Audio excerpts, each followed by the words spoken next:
At approximately 4:24 p.m. on March 15, 2026, Troop A Communications notified troopers that the Little Rock Police Department was pursuing a blue Ford F-150 driven by a wanted felony suspect. Trooper Bird positioned himself along Interstate 30 near mile marker 117 and quickly joined the pursuit.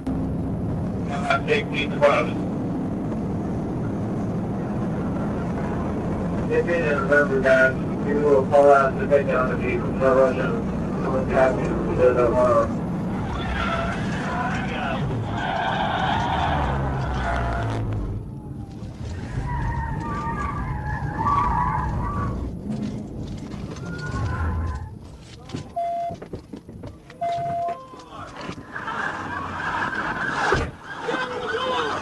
Westbound is shut down.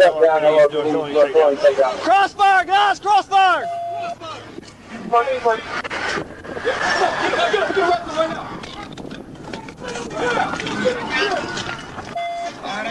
Depart.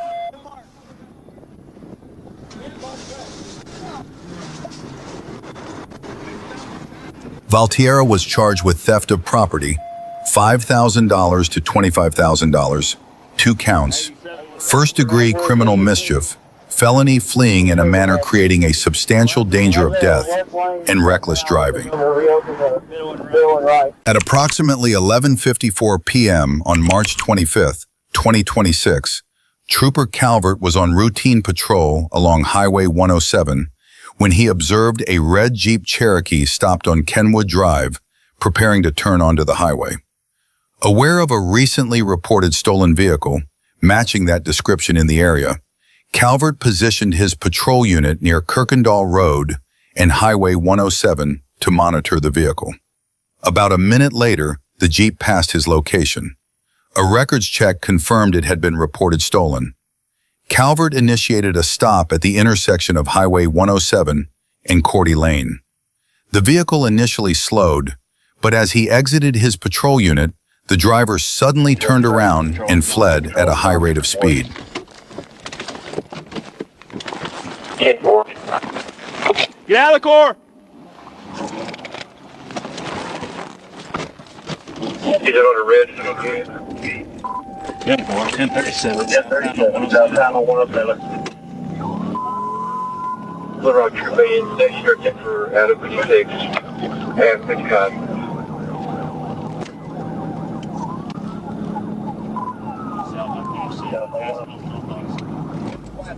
South 107, passing on.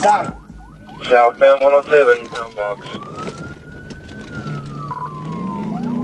Turn on Old Town Box East. Speed 60 is received.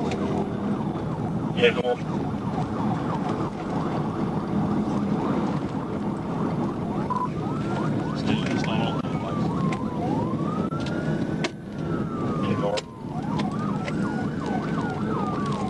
Well, can we get back to the other?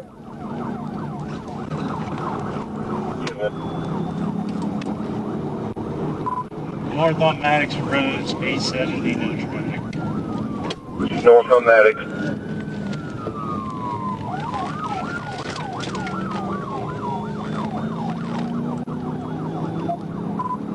East on Maddox Road, passing Happy Valley, speed 8.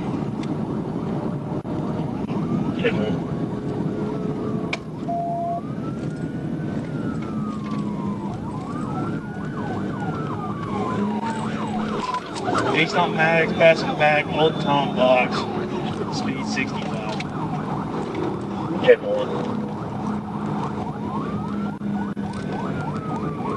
County's been notified. Look for a clearing body.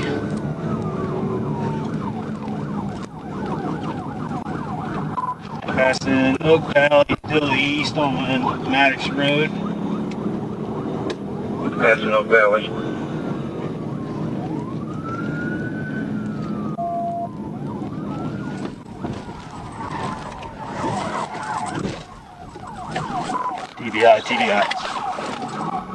TBI. We got a footwheel on Centennial Maddox. He's in the backyard. Bill, Kenny Medic. A pit maneuver caused the vehicle to crash through a fence at 3018 Maddox Road and roll eastbound. Trooper Calvert attempted to drive along Maddox Road to prevent the suspect from escaping on the other side of the fence, but discovered the driver had already fled on foot. A perimeter was established and a search conducted, but the suspect was not located. A search of the vehicle did not yield any identifying information. That way. At about 10:59 p.m. on March 7th, 2026, Trooper Ledden was parked roadside monitoring traffic when he observed a Dodge Charger approaching at a high rate of speed. His radar confirmed the vehicle was traveling 99 miles per hour in a 55 mile per hour zone.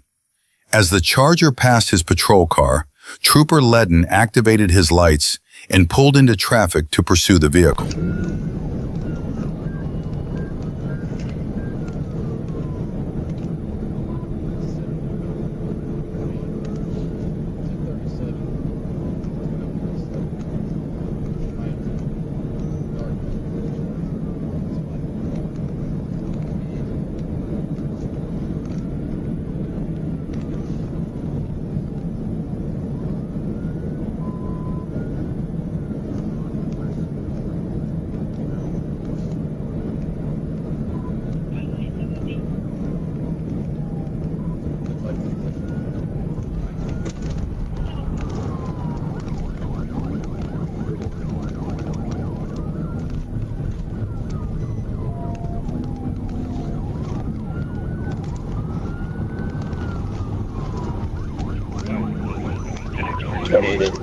Boy, Henry, go. 457. HZ 419. I believe we're going to be stopping probably at the Wings.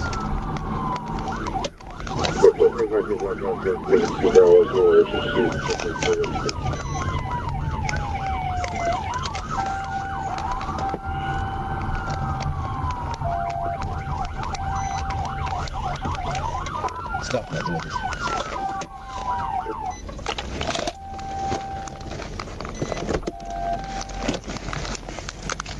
Get out of the fucking car! Get the fuck out! Get in front of the car! Put your hands up! Hands up, passenger! At exit 19, Trooper Ledden saw the vehicle's lights turn back on and its speed Get the fuck on the decrease. ground. Don't talk to me. The Charger Don't then talk to pulled me. into Get the on parking ground. lot of a Wendy's and Passengers, stopped. hands up! The driver, identified as Torrance Buchanan, and the passengers complied with officers. The passengers were released after their identities were verified. A search of the vehicle found about 2.9 grams of marijuana, which Buchanan admitted was his. Buchanan was charged with speeding 132 miles per hour in a 55 mile per hour zone, turning off headlights to avoid detection, failure to signal, reckless driving, driving without a license, no insurance, possession of a Schedule 6 substance under 4 ounces, and fleeing. On February 16, 2026, at approximately 2:36 p.m., Trooper Parker was patrolling southbound on Highway 7 near Amity Road when he observed a white Chevrolet Cavalier traveling in the same direction. A registration check revealed the license plate was assigned to a red Hummer. After turning around to follow, Trooper Parker also noticed a large crack stretching across the windshield, including into the driver's line of sight. He activated his emergency lights to initiate a traffic stop. The vehicle initially slowed, but then suddenly accelerated and fled.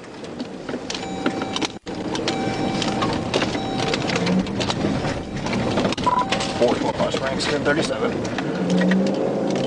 Go ahead. Echo Valley, about to turn on to 7 South. It's me a white Chevy passenger car. Adam X-Ray Lincoln 55 Tom.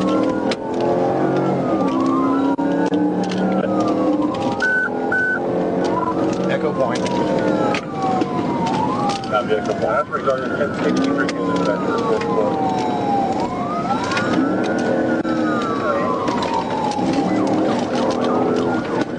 Copy, horrible.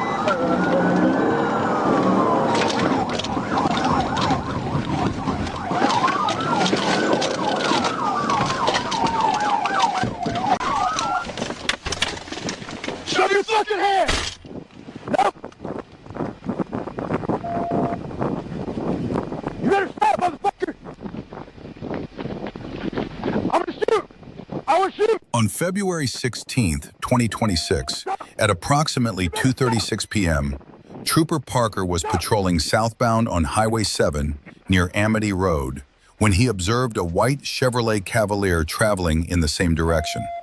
A registration check revealed the license plate was assigned to a red Hummer. After turning around to follow, Trooper Parker also noticed a large crack stretching across the windshield, including into the driver's line of sight. He activated his emergency lights to initiate a traffic stop. The vehicle initially slowed, but then suddenly accelerated and fled.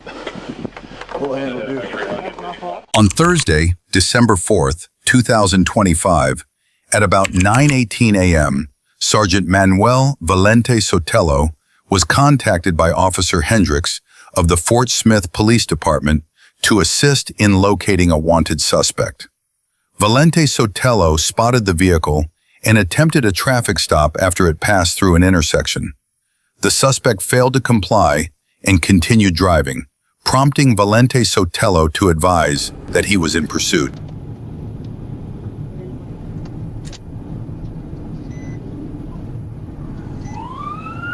Stop. See how fast comments.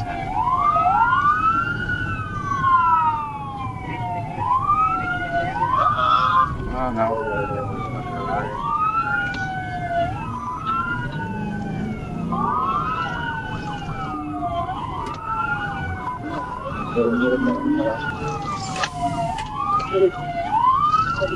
I think he's gonna take off.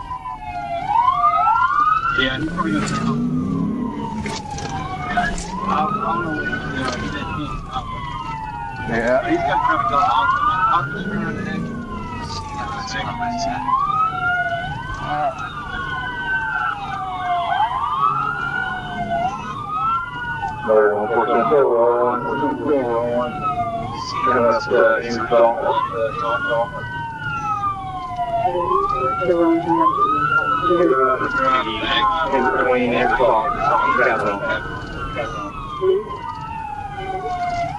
All right.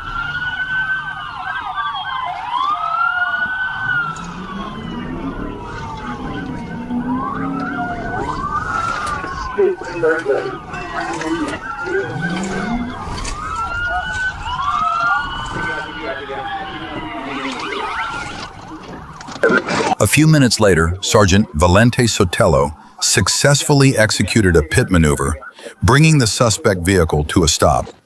Commands were given for Cox to exit the vehicle, and he complied. Cox was taken into custody without further incident. A search of Cox revealed a large amount of cash, $3,260, in his left jacket pocket, along with a knotted brown plastic bag that appeared torn and matched bags he had discarded earlier. A search of the vehicle uncovered a large, crystal-like substance on the driver's side floor, believed to be methamphetamine and weighing about 3.09 grams, along with 3 green pills marked 15, suspected to be oxycodone. Officers also found several prescription bottles not belonging to Cox, and a rolled piece of brown paper containing suspected marijuana behind the driver's seat. One prescription bottle recovered from the vehicle belonged to a recent burglary victim who had reported oxycodone and roughly $5,000 in cash stolen from their home. I didn't know I was literally searching. On December 4th, 2025, at about 3:45 p.m., deputies with the SJSO task force attempted to stop a vehicle on Interstate 95 near the 331-kilometer marker, and the situation escalated almost immediately.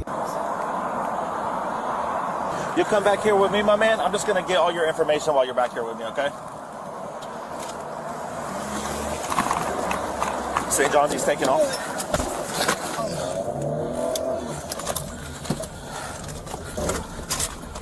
St. John's, he's going the wrong way in traffic on 95.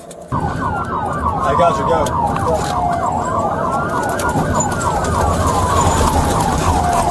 Look at that.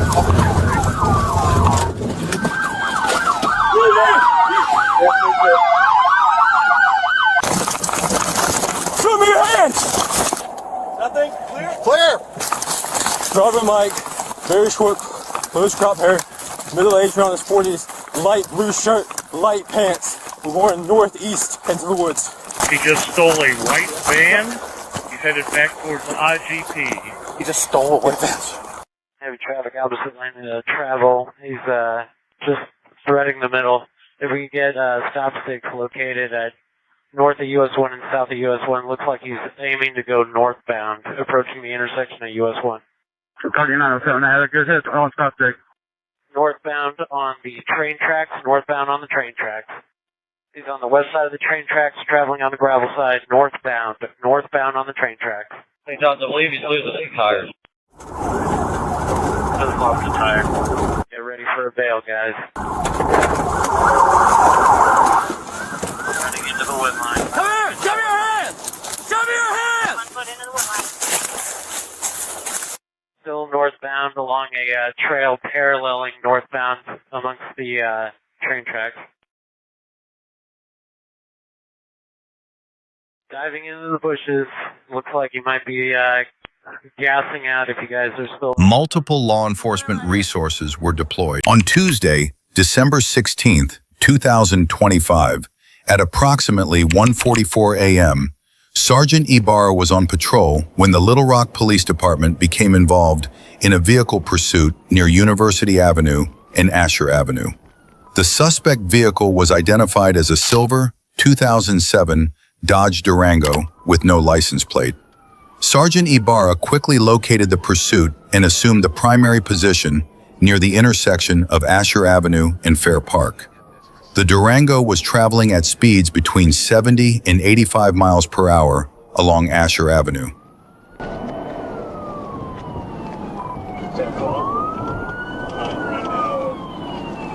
They did request us. Okay, what about your vehicle?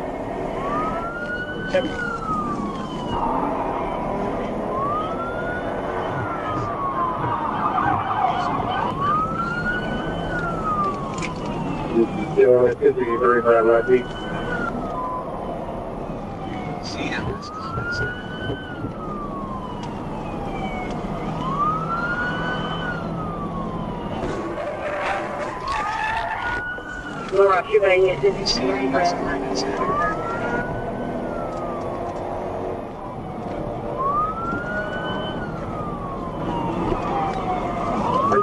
Yeah, I don't know how to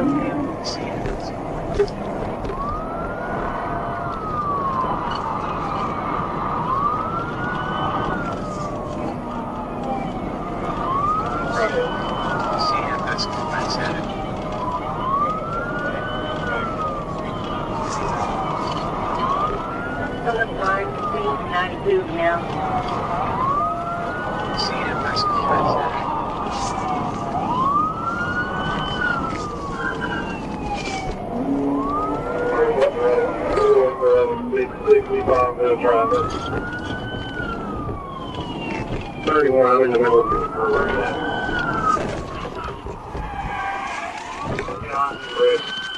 After a successful pit maneuver near the intersection of Wright Avenue and Woodrow Street, the vehicle was brought to a stop with 3 occupants inside.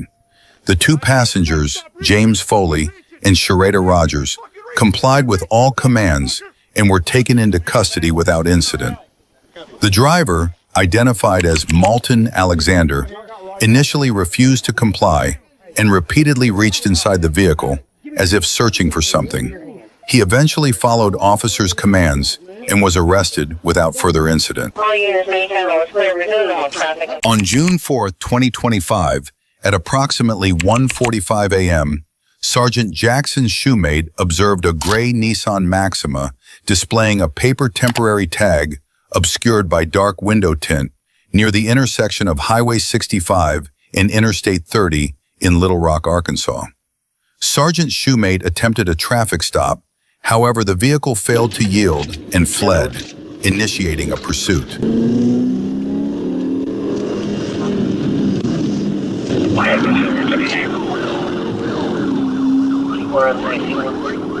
Academy to Rock 1037.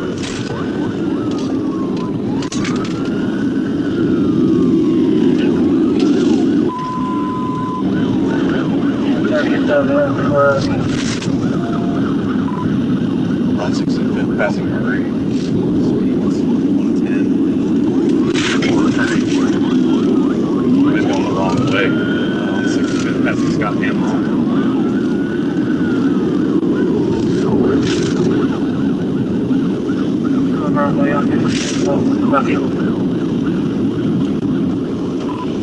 Going past Patterson now. Speeds 110.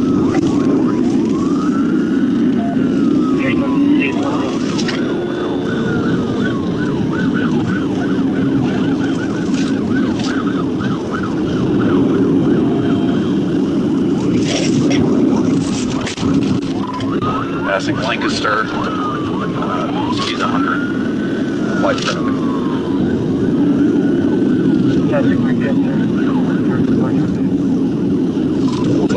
To Barrett Springs. Heading out from Garden Springs. Alright, turning left on the Garden Springs. Going southbound.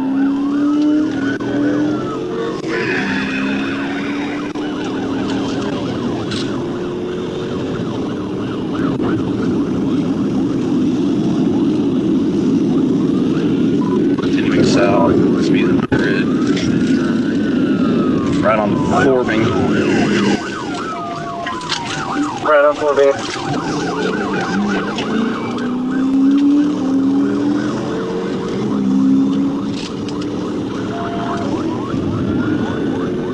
Going up to University.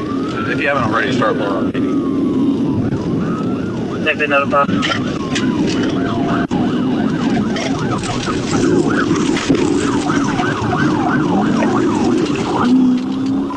Going the wrong way on the University. Coming up to 30.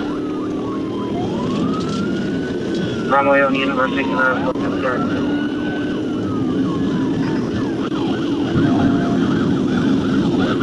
Passing underneath 30. Speeds 100.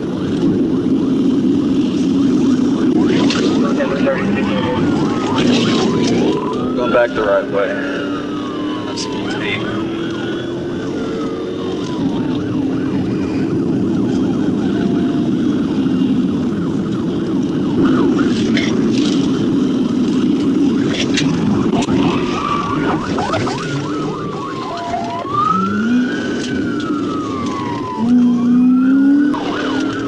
Just turn on the Chica.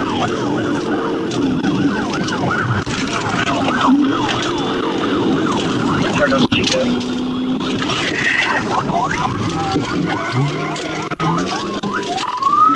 TBI. I think. Near Chico Road and Interstate 30, Sergeant Shoemate executed a pit maneuver, forcing the Nissan off the roadway, down an overpass embankment, and onto the east service road of I-30. The vehicle briefly continued the wrong way before losing control and crashing near the Super 7 Inn. The sole occupant, identified as Gary Holmes, exited the vehicle and was taken into custody without incident. A records check confirmed the car had been reported stolen out of Memphis, Tennessee. A search of the vehicle revealed suspected methamphetamine, a digital scale, a loaded AR-15 pistol on the passenger floorboard, additional ammunition, AR-style rifle parts, and bolt cutters. Holmes was also found carrying more suspected methamphetamine on his person. At approximately 4:30 p.m. on November 21st, 2023, Corporal Tyler Gentry was patrolling on Highway 67 in Miller County, Arkansas, when he observed a black 2004 Chevrolet Cavalier following another vehicle too closely. Corporal Gentry initiated a traffic stop as the vehicle turned onto County Road 53. Corporal Gentry approached the vehicle on the passenger side and made contact with the driver, who was identified as Jerry Beard. Beard stated that he did not have his driver's license with him and requested that Corporal Gentry follow him to a nearby residence to retrieve it. Instead, Corporal Gentry instructed Beard to write down his name and date of birth. Way out on the I back. don't think so. I'm working on the car for a lady. Okay. And we just going right here. I'm going right here to this house right here. Okay. I just picked it up from down the street. I got you. You got your license with you, man? No, sir. It's at this house right here. I can go right here to this house and grab it for you. It's fine. I'll get your name and date of birth, okay? You write your name and date of birth down there for me? If you follow me right here to the house, bro, I can give you everything that you need. Oh, it's fine, man. We need just a minute. Have you gone?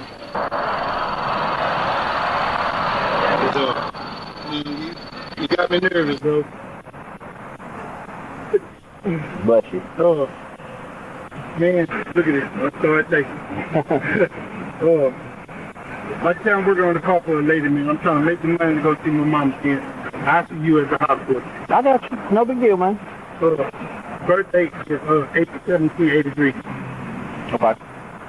My hand's shaking, man. I'm sorry. Can you follow me down into this house? No, sir. Give me just a minute, okay? 8/17/83. Yeah, I just want to go park. And Jerry Braxton? Yeah. BRAXTON? TON? Yeah. I want to park the car because he's waiting on me. I understand. I just don't want to be pulling up in a house while I'm on a traffic stop. You know what I mean? That's fine. I just want to put it in the yard. I understand. Give me just a minute, okay? Yeah.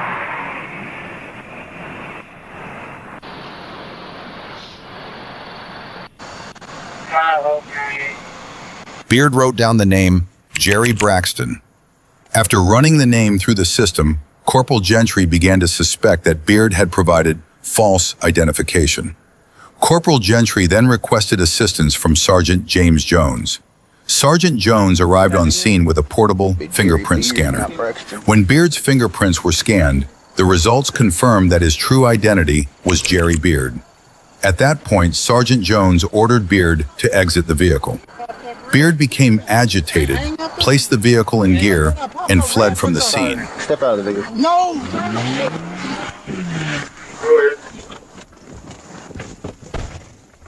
That's a folder. Oh, 1037, 1037.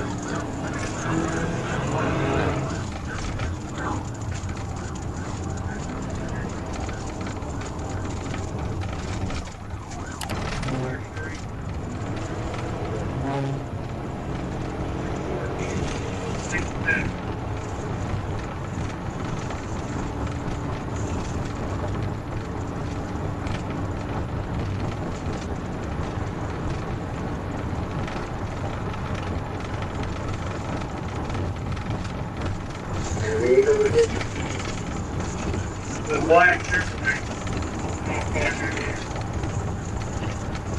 Another hot thing.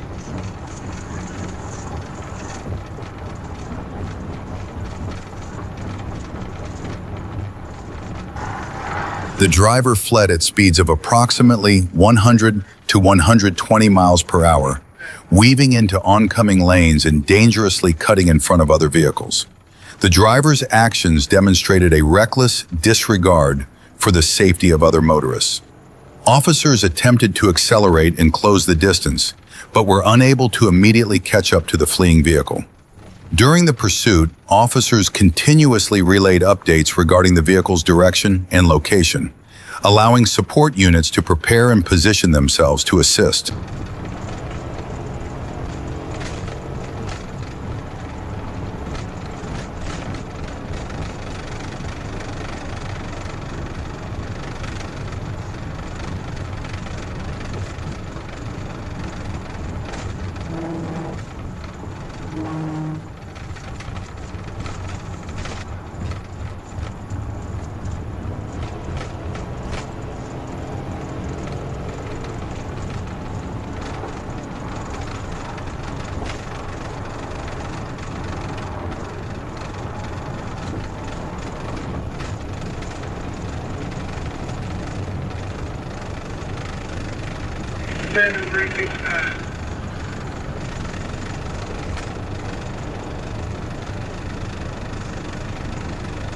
Nobody knows.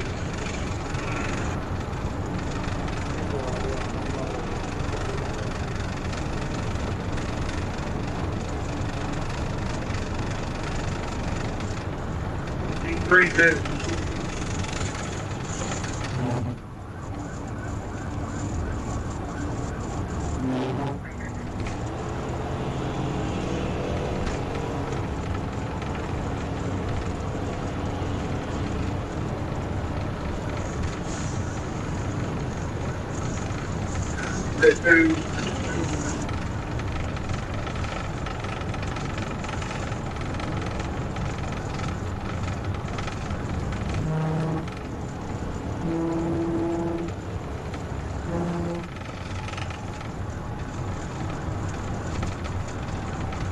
Press 4, longer than 6.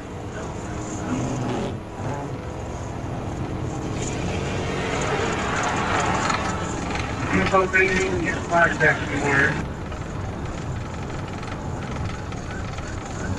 I just got a phone here together.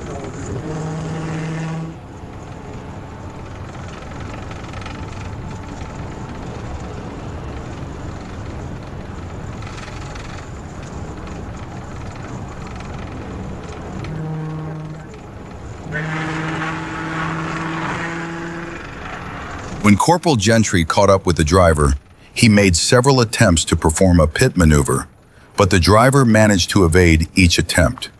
Despite this, the plan to carry out a pit maneuver and stop the vehicle remained in place.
Do you know how far ahead of us they are? They're about a mile ahead. When we disturb on the hill, we 16. Successful flight, passenger side.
After a series of pit maneuvers, the suspect vehicle was disabled.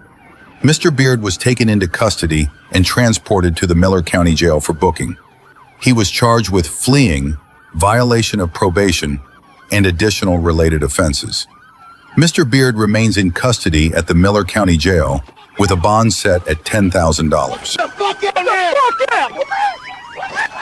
At approximately 4:20 a.m. on November 29, 2025, Officer David was dispatched in connection with a missing person case involving Natalia Richard, believed to be driving a silver Toyota RAV4. Dispatch advised the vehicle was traveling northbound on Highway 17 in DeSoto County, and a Hardy County deputy reported it had fled from the DeSoto County Sheriff's Office at speeds exceeding 100 miles per hour.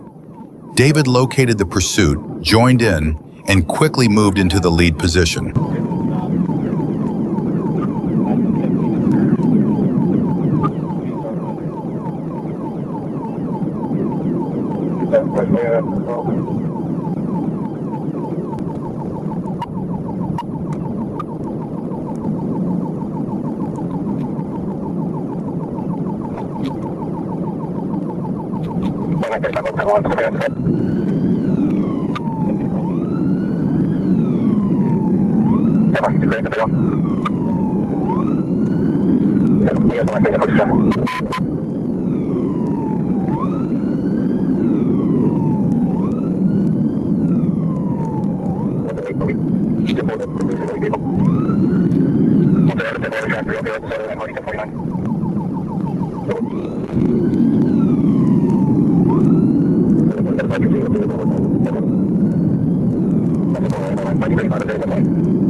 Throughout the pursuit, the suspect maintained speeds between 100 and 115 miles per hour, repeatedly disregarding traffic laws and running red lights at high speed. Officer David made multiple attempts to close distance and either perform a pit maneuver or slow the vehicle down, but was unsuccessful.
You're not there, that's fine.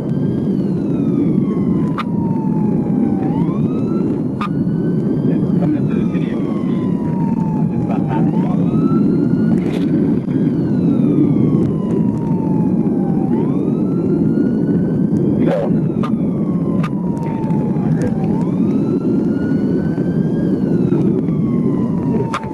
Single forward. As the pursuit reached Fort Meade at the intersection of Highway 17 and Broadway Street, the driver failed to stop at a red light and caused a crash at approximately 100 miles per hour. After the collision, the suspect vehicle continued north through the Culver's parking lot and came to a stop near First Street Northeast. Officer David observed the driver still in the seat, unable to exit due to injuries. The driver was identified as Natalia Richard and was transported to a hospital for medical treatment. The other driver involved in the crash was not seriously injured.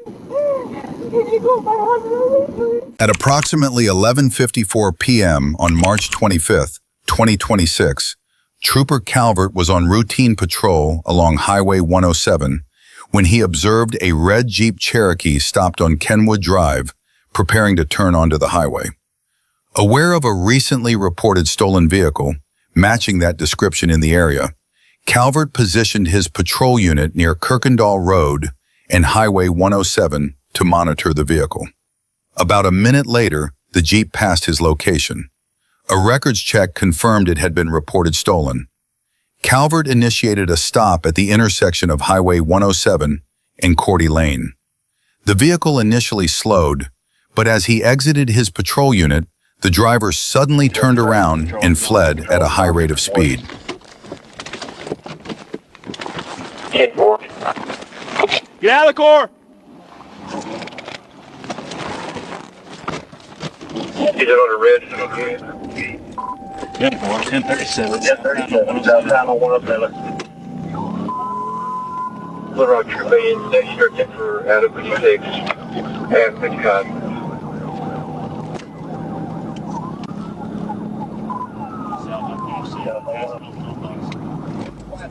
South 107, passing on. Southbound 107, town box. Turn on Old Town Box East. Speed 60, that's a traffic. Yeah, go on.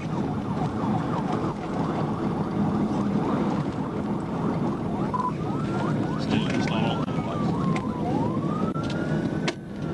Keep going. Well, can we get back to the other?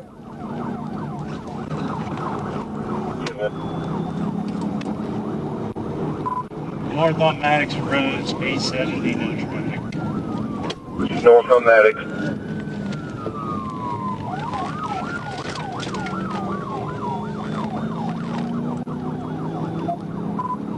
East on Maddox Road, passing Happy Valley, speed 8. Keep going.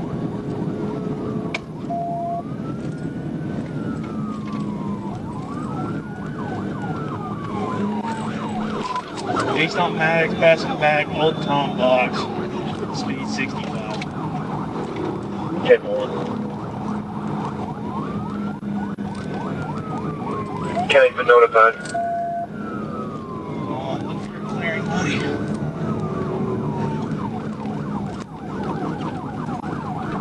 Passing Oak Valley to the east on Maddox Road. Passing Oak Valley.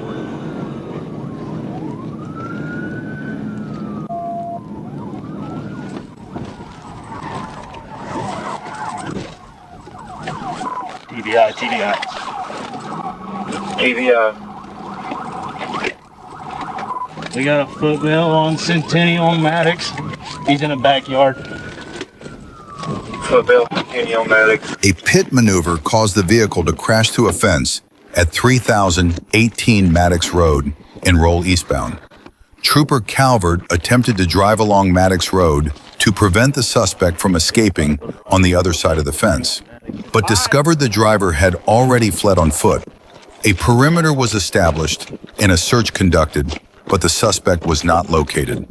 A search of the vehicle did not yield any identifying information. That way. Around 11 p.m. on January 31st, 2025, a Stoughton, Wisconsin patrol officer attempted to stop a vehicle for a traffic violation. When emergency lights were activated, the driver failed to stop and gradually accelerated, quickly turning the encounter into a pursuit. 842. Failed to yield. No, hasn't failed to yield.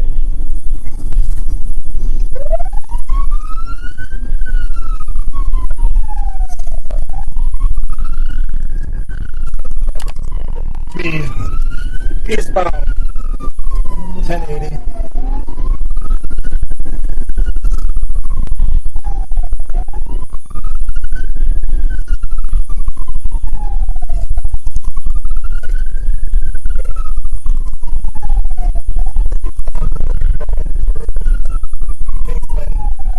Almost 1050.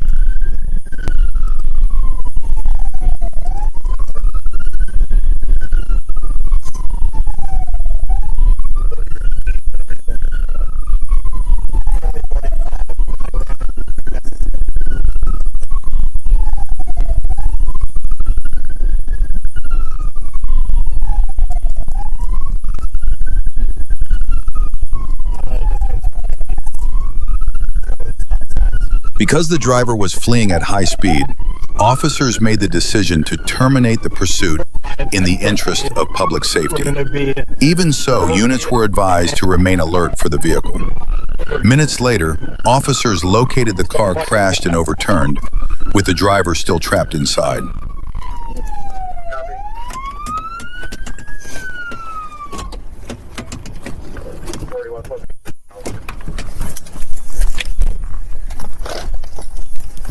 Please, do not move. Please.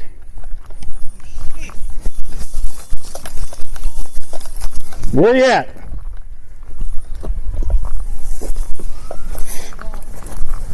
Officer, 45, I can hear movement, but I don't see anybody. Stay right there. I'm in here. Just stay right there, show me your hands. Right here.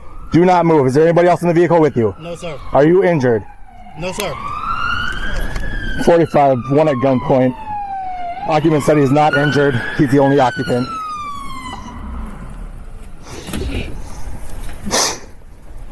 Keep your hands up. They up. Let me see them both. Right here.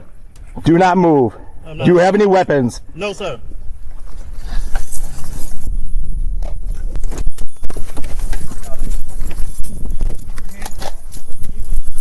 Ball. Do not move. 41 I've seen. Weapons. I think we can open up this back door and get him over this way. You the only one in the vehicle? Yes, sir.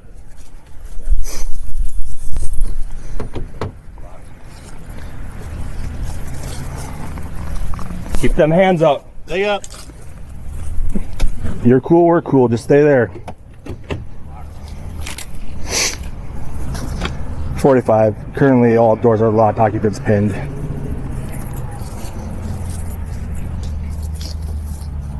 Are you injured? No, sir. Can you crawl out the back seat? I can try. I want to see your hands the entire Stay right time. there. Okay? Do not move. Crawl out, keeping your hands up.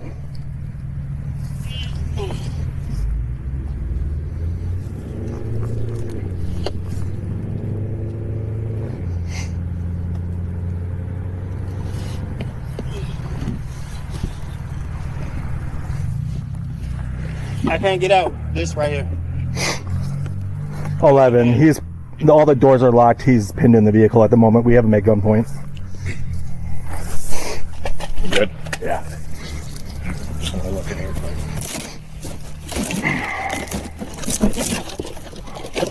Was that seat in your way? Yeah, this right here. Listen, man, you got any weapons in the car at all? No, I have nothing. Nothing in the car. Can you? And them seats not gonna come up, huh? Let's just wait till we get more people here. So I want to see your other hand, though, man. Right here. Yep. Let me see.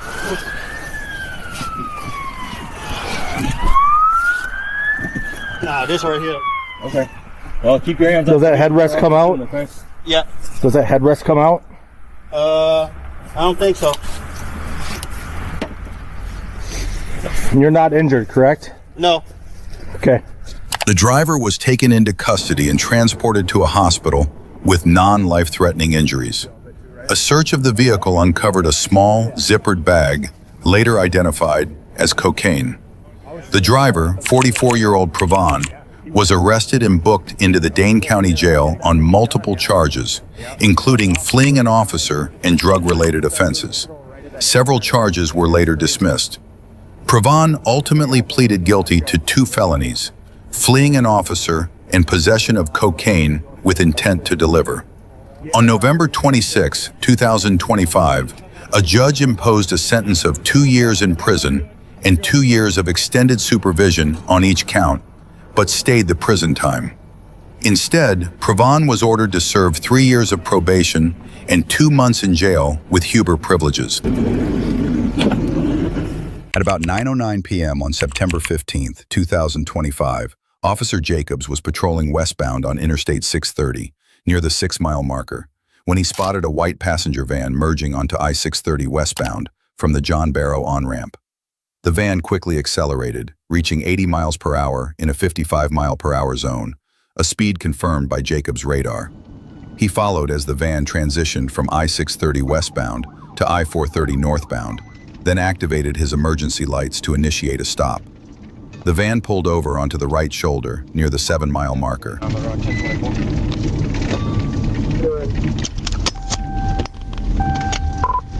430 north at the 8.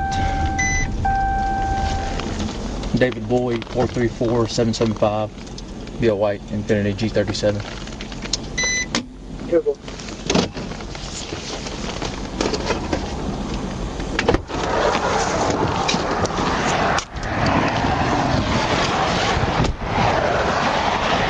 As Officer Jacobs approached from the passenger side, the driver suddenly sped off. Jacobs immediately gave chase and radioed dispatch for support. The suspect continued northbound on Interstate 430, blowing past the 8-mile marker at speeds reaching 130 miles per hour, driving recklessly and with no headlights on.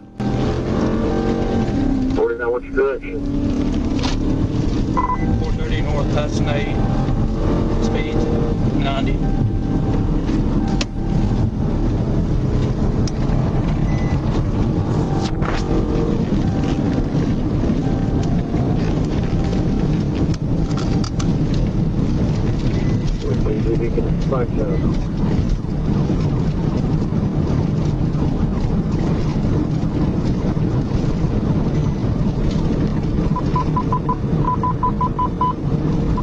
Still 430 north, approaching down. Speed 138. Traffic's light. Okay.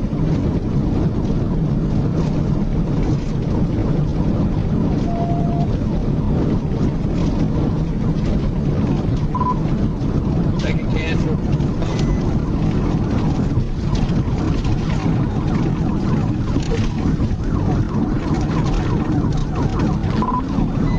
Disregard, staying on 430. Staying on 430.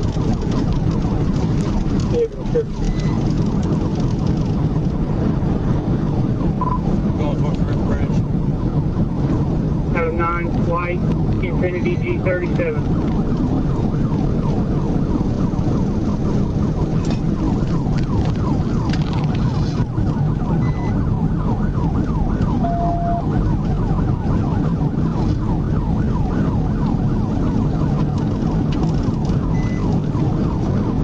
So if you get in there, call it.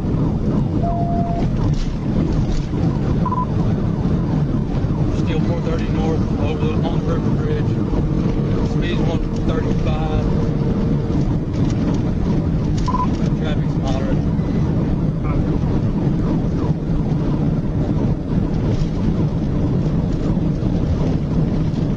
He just blacked out. 10-4 blacked out.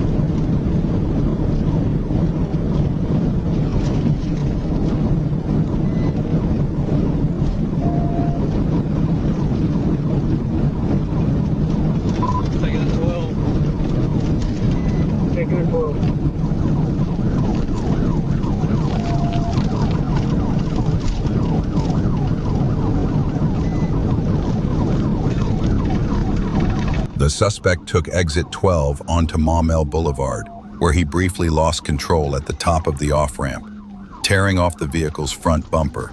Despite the damage, he regained control and continued westbound, pushing speeds up to 120 miles per hour. He weaved recklessly through traffic, past cars on the shoulder, and blew through red lights without hesitation. Westbound on Overlord.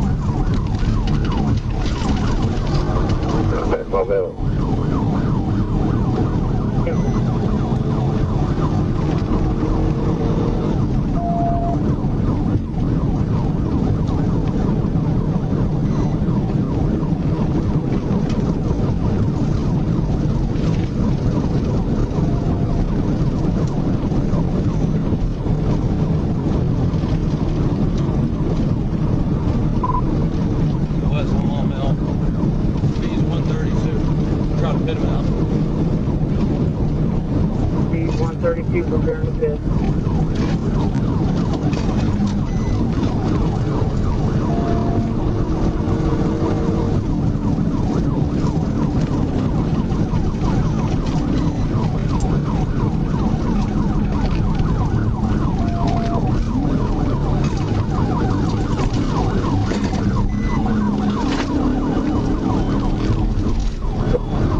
Terry. 10-4, sir, bud. I'm trying to catch up. Get eyes on it, call it.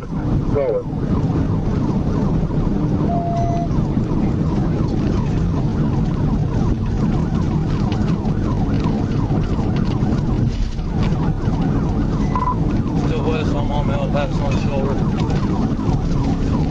Still west, I'm on shoulder.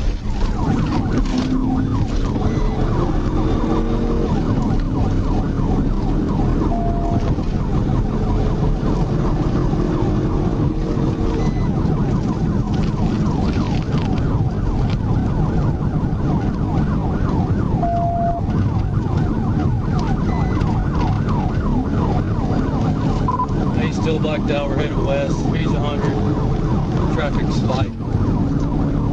Traffic light, still blacked out, speed 100.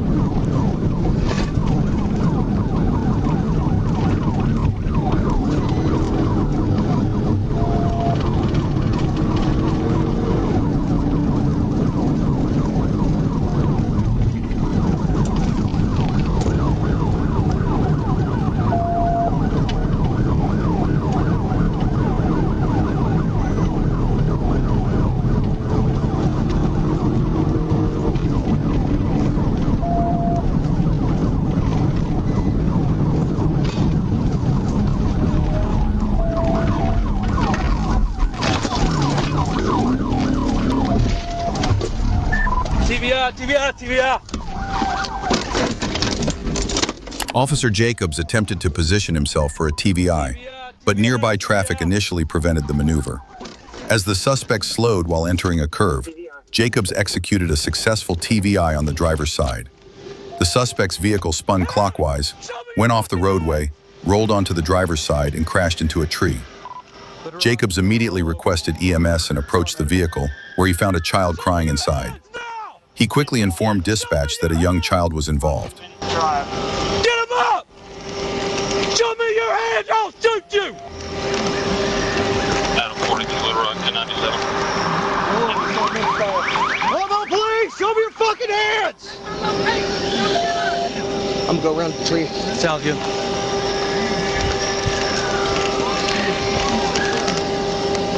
Hey, keep your hands where I can see them now!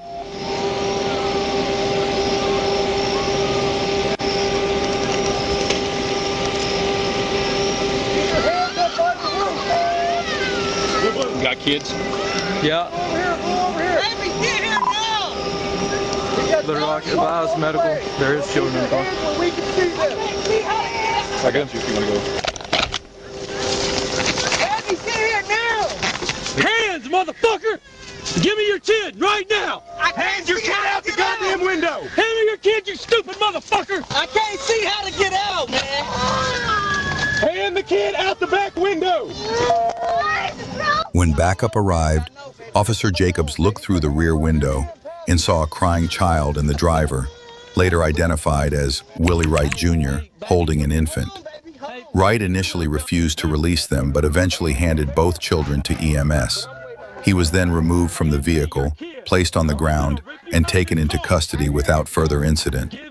Officers smelled alcohol on Wright, though he refused a breath test. A search found an open bottle of Jack Daniels and a foam cup with alcohol residue in the car. A child seat was present, but not properly secured, and there were no restraints for the 4-year-old. The children's mother later arrived and assumed custody while EMS continued treatment. I know you ain't. At approximately 6:30 p.m. on November 11th, 2023, Officer Josh Middleton of the Hazen Police Department observed a 2006 Dodge Charger commit a traffic violation. He attempted a stop near a stop sign, and it initially appeared the encounter would end with a citation. But instead, the driver suddenly accelerated and fled, triggering a high-speed pursuit. Shut it off! Turn it off! Turn the car off!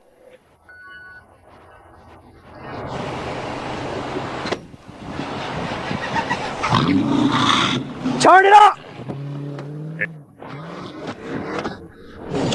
He's running. He took a left. We're going over the overpass.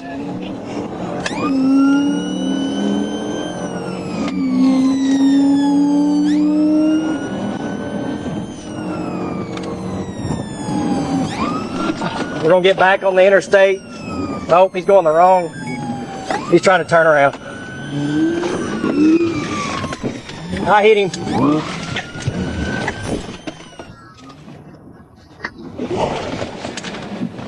Y'all come on, we're on the eastbound ramp.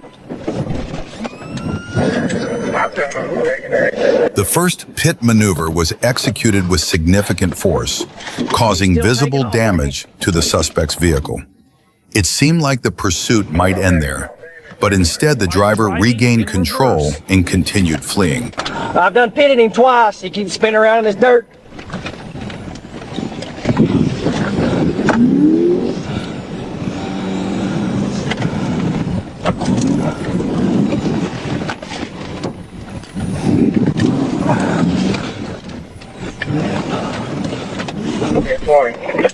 We're right here. We keep hitting. Come on.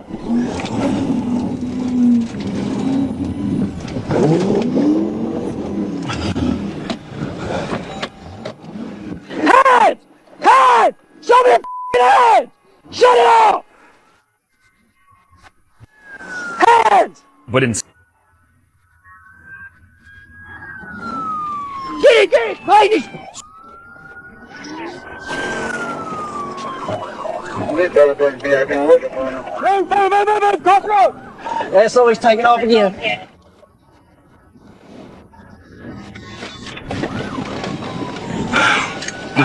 Clayton, I can't see. Yeah, so we're going back across overpass. Passing Loves. He's got rear end, looks like loose. He's going to lose it here in a minute. Clayton, come around me. Come on. Around.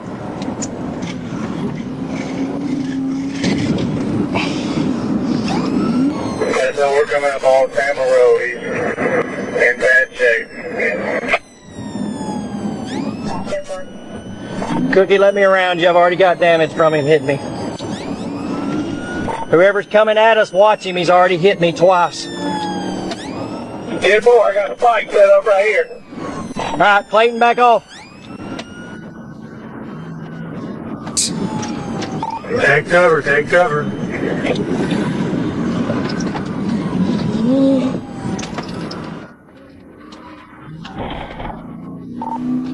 He hit a truck.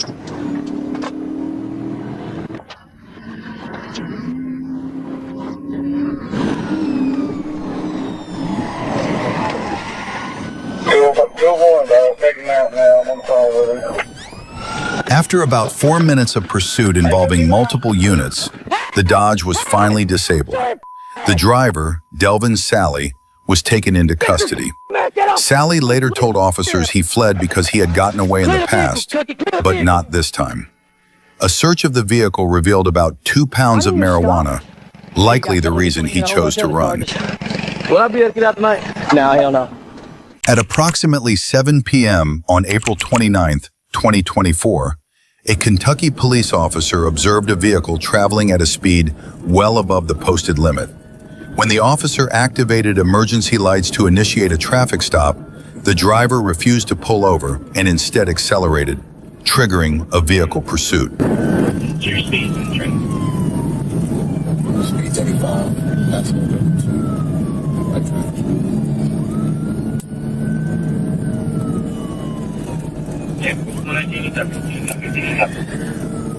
That damn boy, ready for the stop.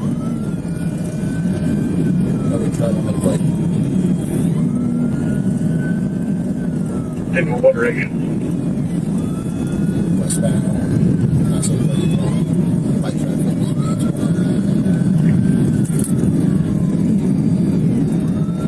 Okay, anybody in front of us? Good. 254. Is that the 28?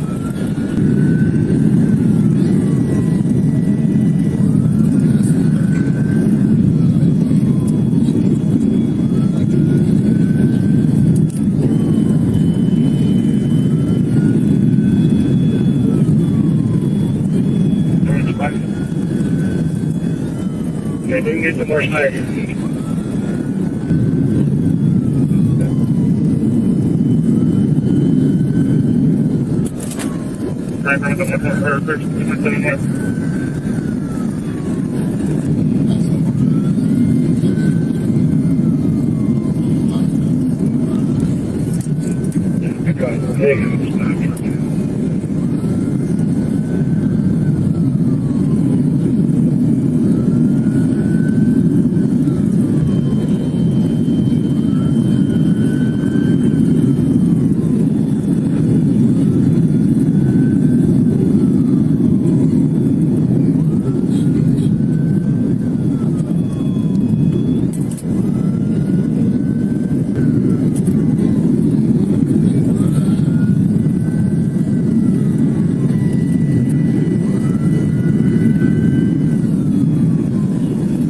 Just like those sports ones.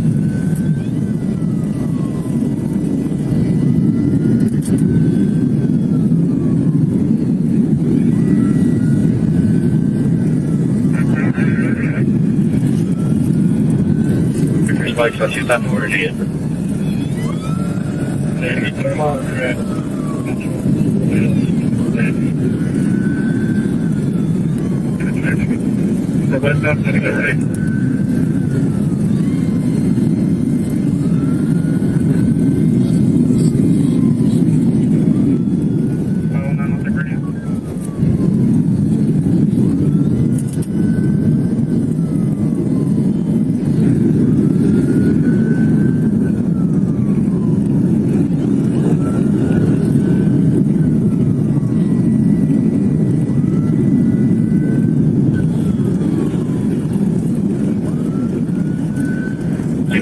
speeds, traffic. This one's on over 4, but speed's 110. Light through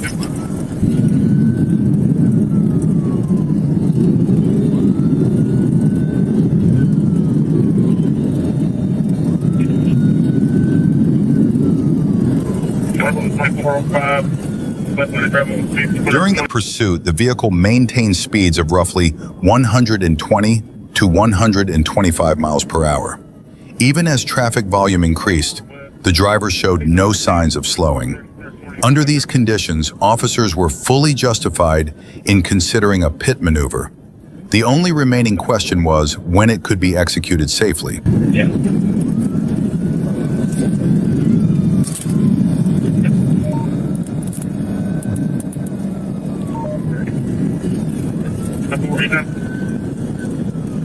Go ahead. That's the 23 west. Don't let it travel light traffic. 10-4. What was your unit number again?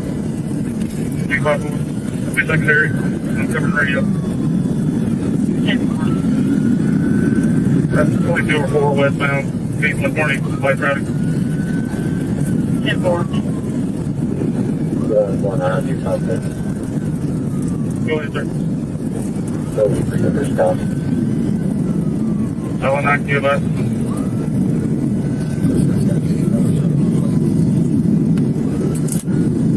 Yeah, what's the restriction?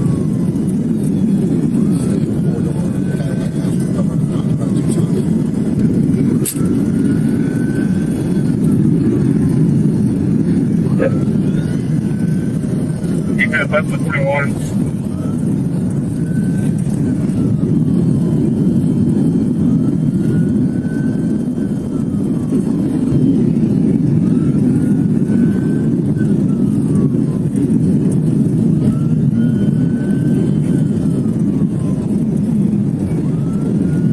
Keep down just up this morning, go ahead. See, what do you think? 10-4.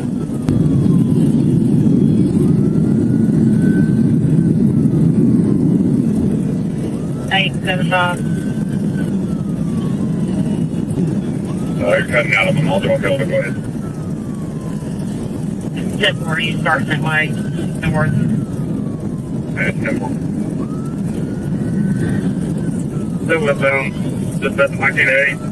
Lead 113. 10-4. That's fine.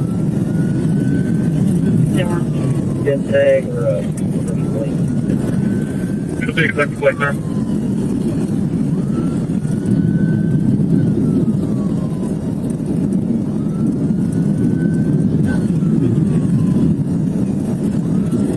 Over 21 east down, hit it up there, so.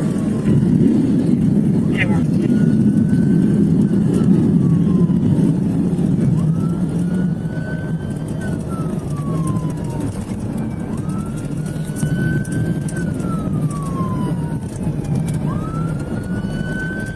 Keep down speed, they're 70, or 117, left flank. 10-4.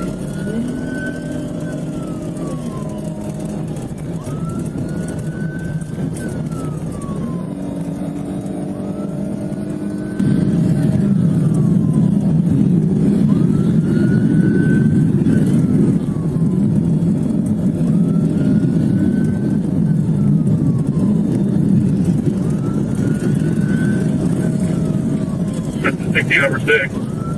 Westbound, page 113. My traffic. 10-4.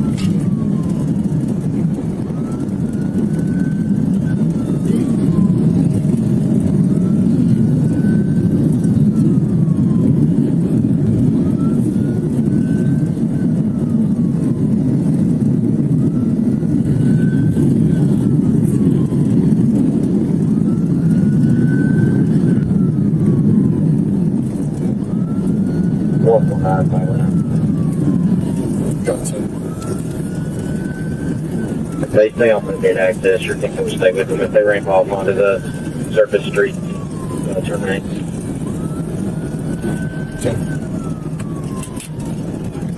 No, 15, left lane, keep 90. 10-4. Towards the tip. Hit 9. Okay, so we have authority to tip. What's your traffic condition like?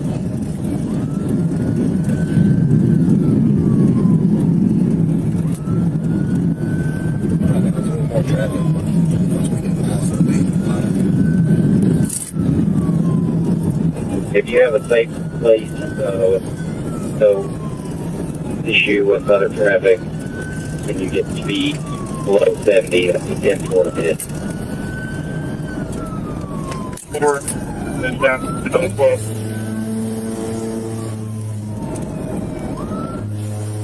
Speed 72.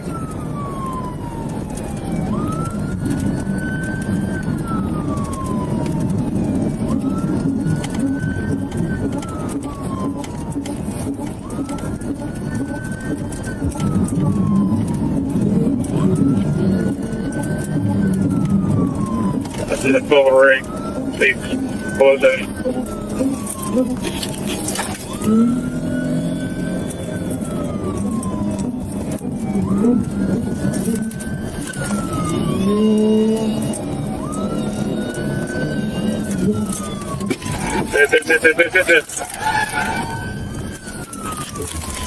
Once the vehicle slowed to approximately 70 miles per hour, the officer moved into position to perform a pit maneuver. The first two attempts were unsuccessful, but the third pit caused the suspect vehicle to spin clockwise, strike a concrete barrier, and become disabled. The driver, later identified as an undocumented immigrant, was taken into custody shortly thereafter. At approximately 2:30 p.m. on April 3, 2026, a Florida Highway Patrol trooper attempted to stop a Kia on State Road 408 in Orlando after observing the vehicle traveling at a high rate of speed and determining that its registration had expired. The driver refused to stop, triggering a pursuit that reached speeds of more than 100 miles per hour.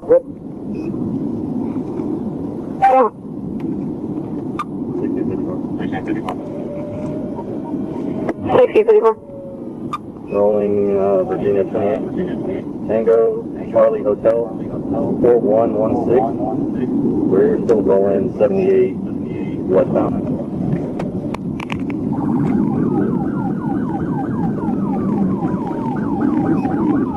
And for the 255429 on a red Kia 2025, short style, expiring 436.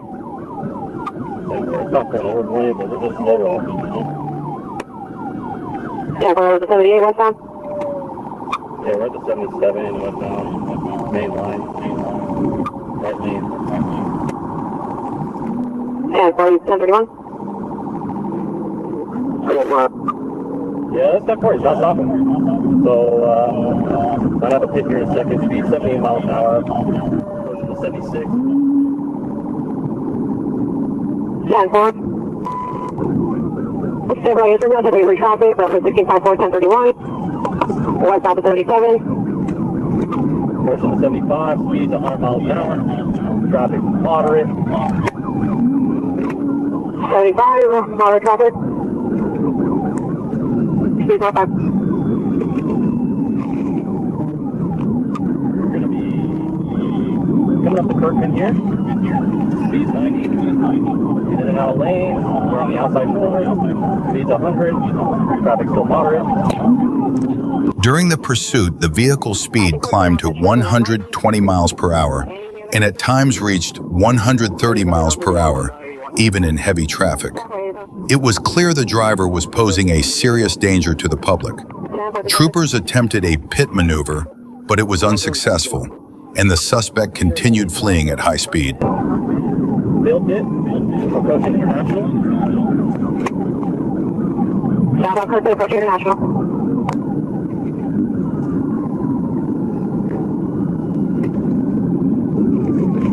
Coming back up to the express lane on Grand National. Copy, no traffic, 80, but the express lane is on Grand National. Tango Charlie Hotel 4116, Hispanic Male Drive. We're going to be back eastbound express lane at Grand National. Copy, eastbound express lane at Grand National. People come back to a 2025 red Kia. Nothing further detected. Traffic's going to be moderate. Speed 100. We're going to be approaching the 76. Copy, moderate traffic, speed 100, approaching the 76. See if we can get chase, please. Okay, bro. 37 to 78, getting off. Alright, traffic's a little heavier. Speed 100. Right traffic, speed 100.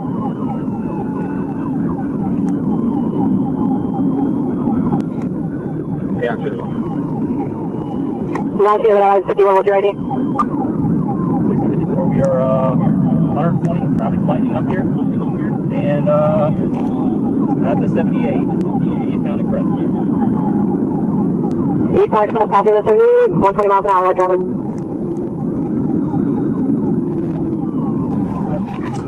Copy, Singapore, westbound 408. A few minutes later, the suspect lost control and slammed into a concrete barrier at high speed. Even with visible tire damage, the driver continued fleeing without slowing down. troopers remained in pursuit, still searching for another opportunity to execute a pit maneuver. They want on the other one I pulled in. Probably not on the pole right now. 1654, he's got a rear left flat. He might lose here at least 100 miles an hour. We're taking exit 9 to OBT.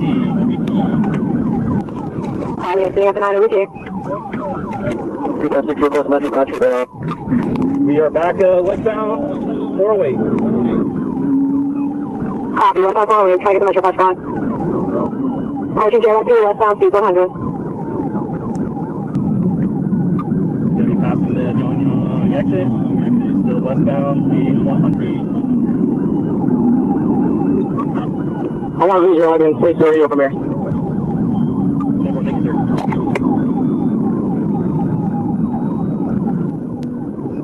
We're going to be going westbound, passing JYP and inside right lane right now. Traffic is moderate at this time. Copy, westbound passing JYP, inside lane, moderate traffic.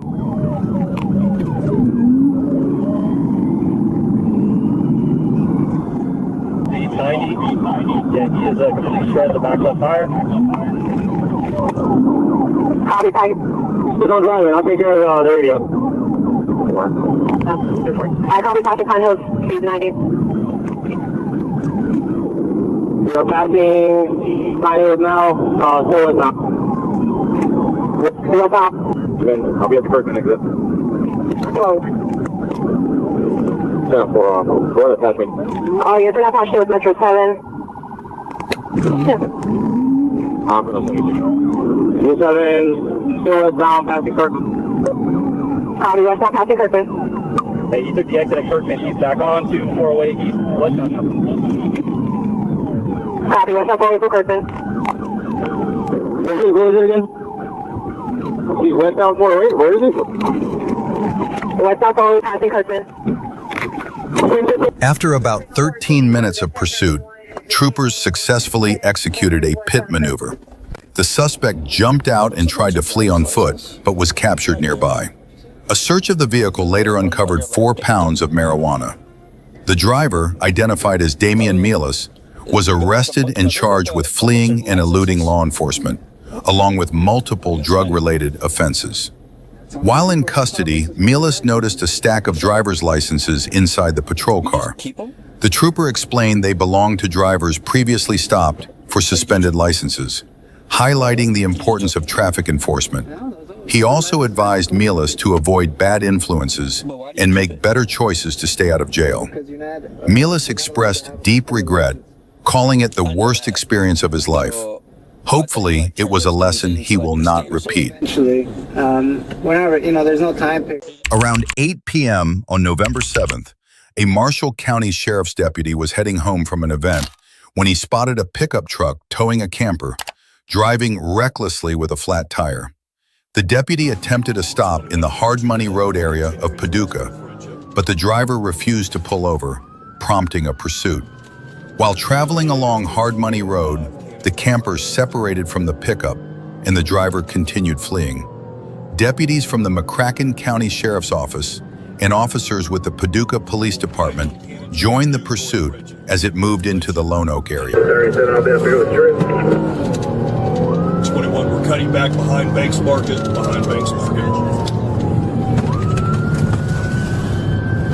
Back towards New Friendship. And we're back Lone Oak and Lakeview. Lone Oak and Lakeview. He's starting to lose it. He's getting a lot of control here.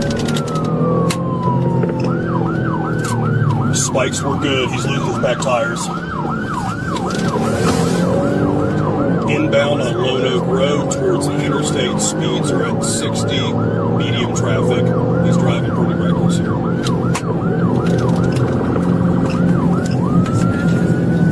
As the pursuit neared the city limits on Lone Oak Road, a police sergeant attempted to deploy spike strips to disable the vehicle.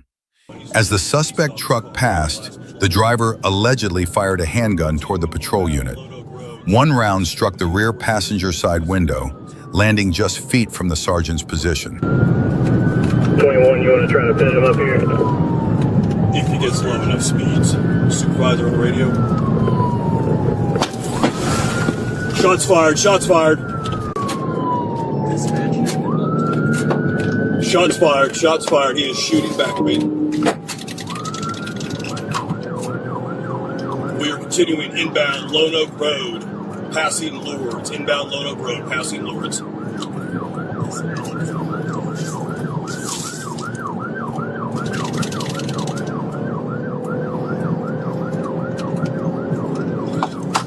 21 shots fired, continuing to shoot backwards from the driver's side window.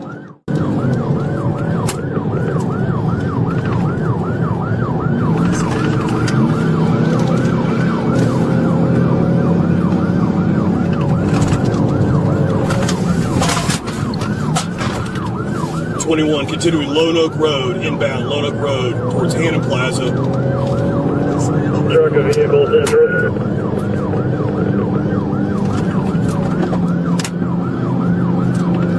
21, he's on a rim, he's starting to lose it. Minutes later, as Officer Crown continued looking for an opportunity to execute a pit maneuver, the suspect fired additional shots toward patrol vehicles, attempting to stop the pursuit.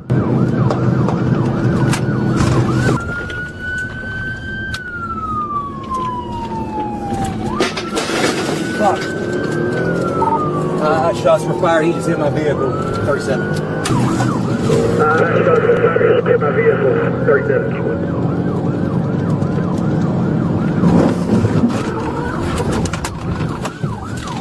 21, I just rammed him. He had a pole. He's still going.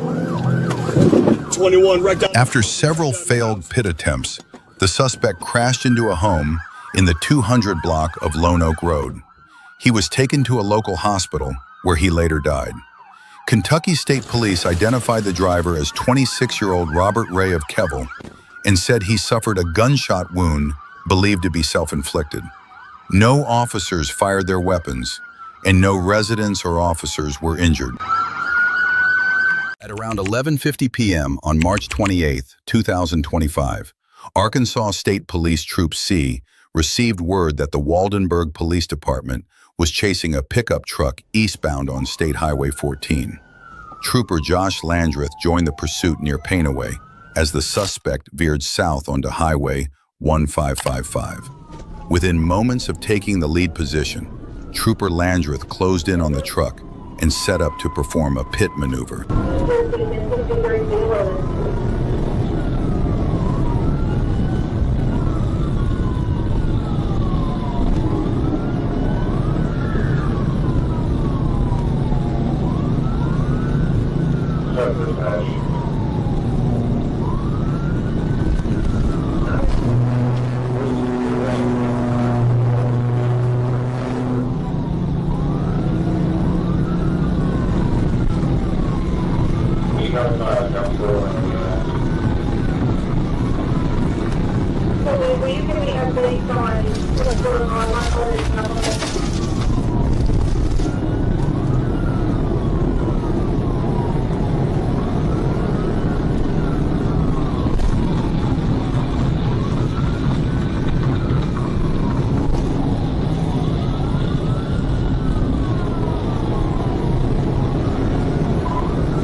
After the first pit attempt failed, Trooper Landreth closed in again and tried a second maneuver.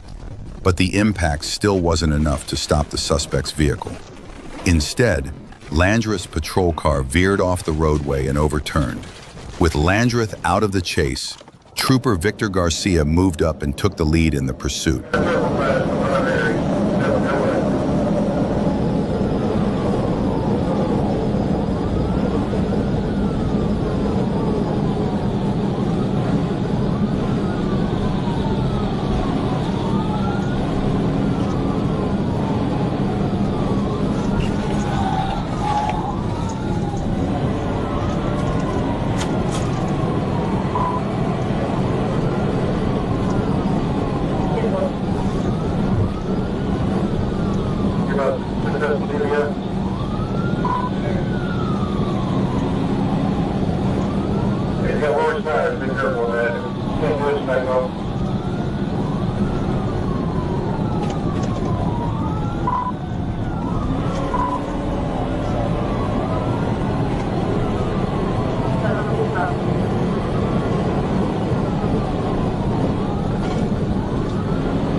South down to 20.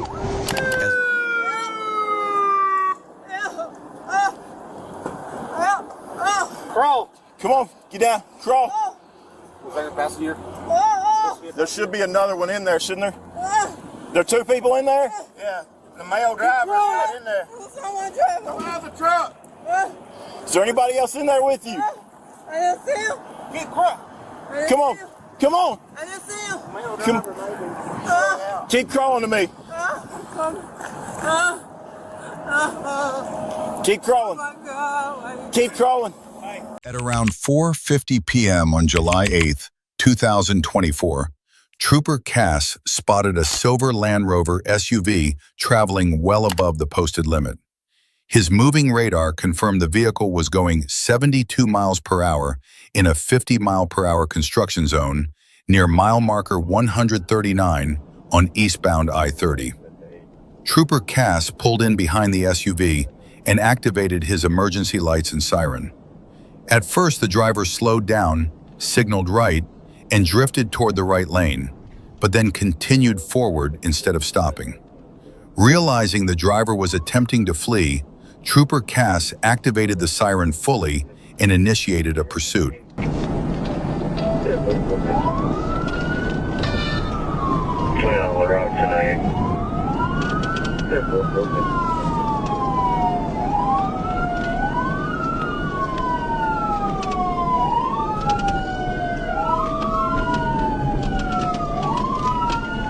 Now you gotta go to Broadway.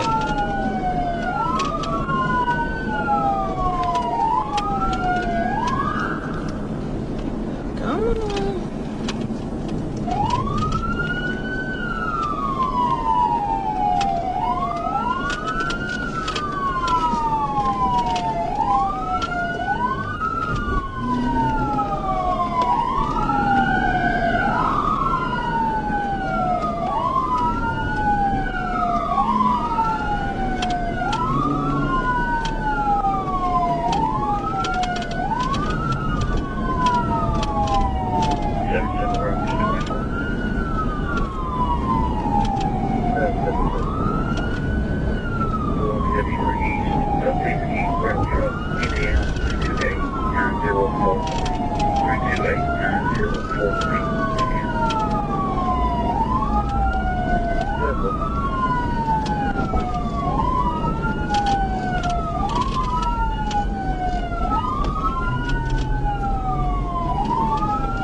Approaching the 40 split.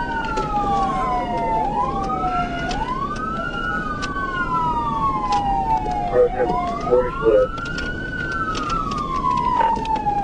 Taking 40 west. 40 westbound.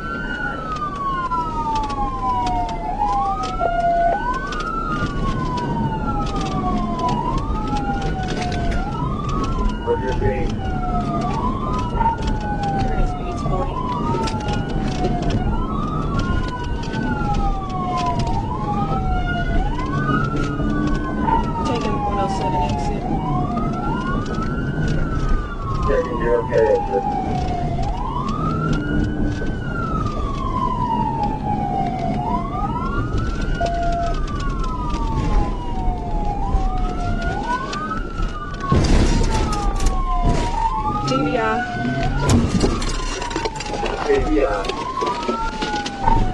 drove out the T-guy heading wrong way. 130 exit.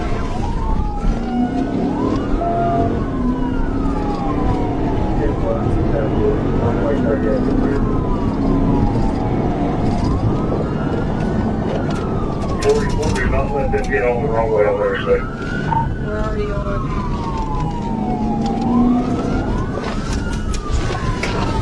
Get it up, smoke.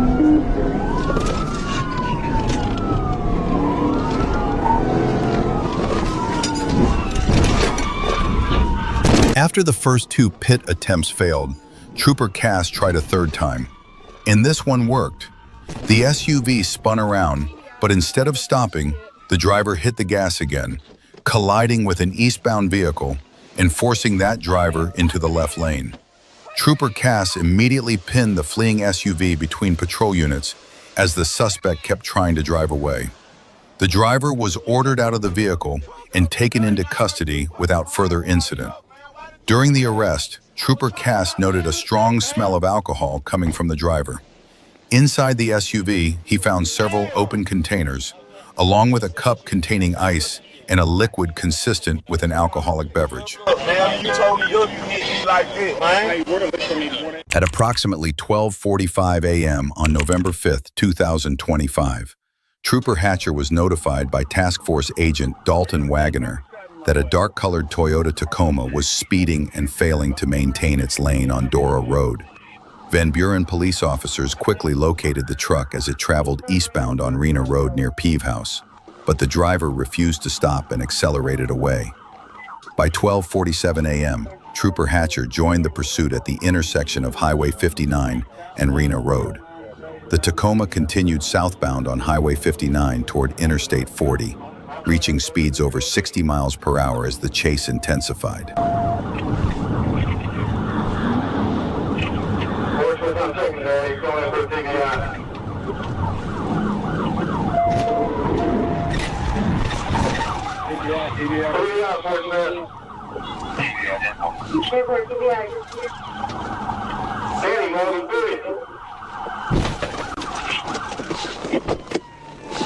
Trooper Hatcher deployed a pit maneuver, successfully stopping the vehicle near Access Road. The driver, identified as Samson Espinoza, 39, was taken into custody without further incident. During the encounter, Trooper Hatcher detected a strong odor of intoxicants coming from Espinoza and noted that his eyes were bloodshot and watery. When asked to provide a preliminary breath sample, Espinoza refused and urinated on himself. He was transported to the Crawford County Detention Center, where he now faces multiple criminal charges. On July 12, 2025, at approximately 12:18 a.m., Trooper Benton was traveling southbound on Interstate 49 near mile marker 73 when he observed a blue Dodge Avenger ahead. Each time he activated his radar, the Dodge would rapidly accelerate and then brake, repeating this pattern several times. At around 12:19 a.m., near mile marker 71, the Dodge accelerated again, reaching 84 miles per hour in a 70 zone. When its brake lights came on once more, Trooper Benton initiated a traffic stop. 23. Stand by. 1037, southbound from the 70. Vehicle. Little blue vehicle. I couldn't read the tag, but we're at 126 right now.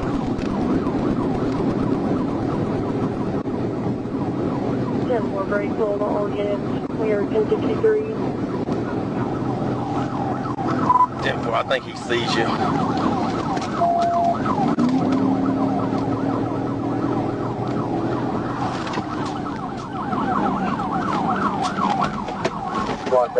Okay, he's losing control. He's in the ditch. As the Dodge attempted to turn on the exit ramp, it lost control, spun out, and slid backward down an embankment into a patch of blackberry bushes. Trooper Benton notified dispatch that the vehicle had left the roadway. He exited his patrol unit and walked down the embankment where he found the driver's door open and heard someone running into the nearby woods. A man remained in the front passenger seat, still buckled in.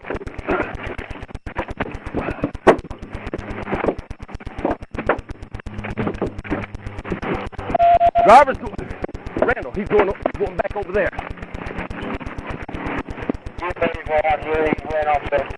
He's going back over to the off ramp. I can hear. Yeah, I'm gonna stay here. Go over there.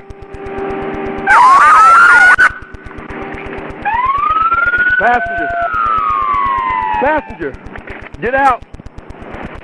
Yeah, I'm I got go. Go. I got you. I did not. You're right here. Man. I did not.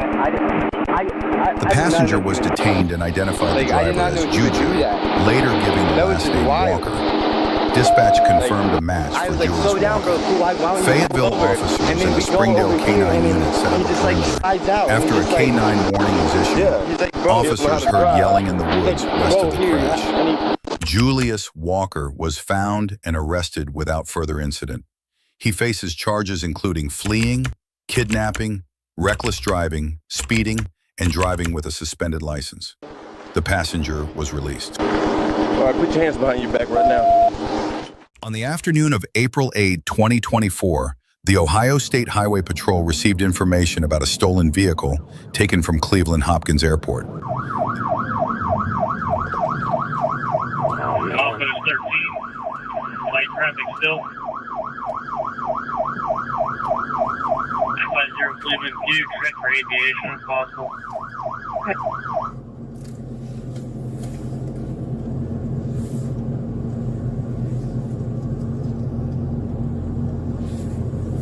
Approaching the intersection, the trooper was informed the suspect vehicle was heading in his direction. He carefully moved forward, positioning himself to intercept and block the suspect. Street 114, still southbound, passing exit 14.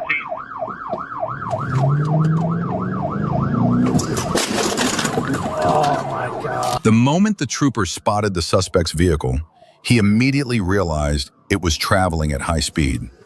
The trooper quickly maneuvered his patrol car and struck the side of the suspect's vehicle. The collision disabled both vehicles, with the suspect's truck flipping over and coming to rest upside down.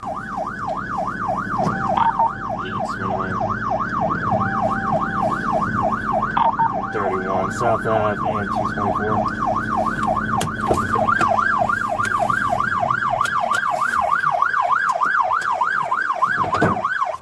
Southbound milepost 58. Yeah, I'm okay. You all right? Immediately after the crash, nearby motorists rushed over to assist both the trooper and the suspect. The trooper sustained minor injuries, while the suspect appeared to be more seriously hurt and was trapped inside the vehicle.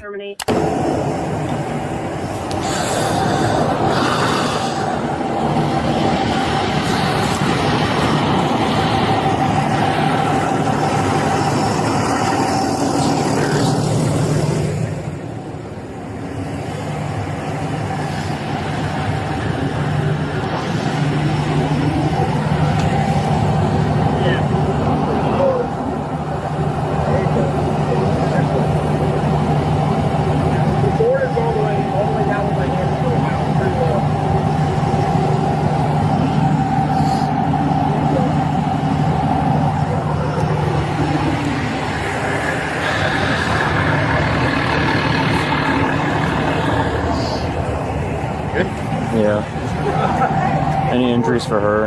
Other than shoulder, that's all I've heard so far. Around noon on February 18th, 2022, Trooper Freeman was stopped at a red light when he spotted a Chevy matching the description of a previously stolen vehicle. A quick license plate check confirmed the car was reported stolen. Trooper Freeman immediately activated his emergency lights to initiate a stop. At first, the suspect vehicle signaled as if to pull over, but moments later, the driver accelerated and fled.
your head!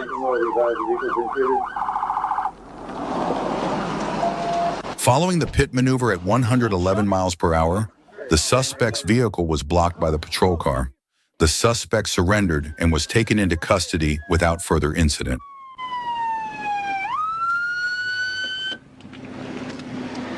Climb out. Climb out. I got you right now. Get on the fucking dog loose.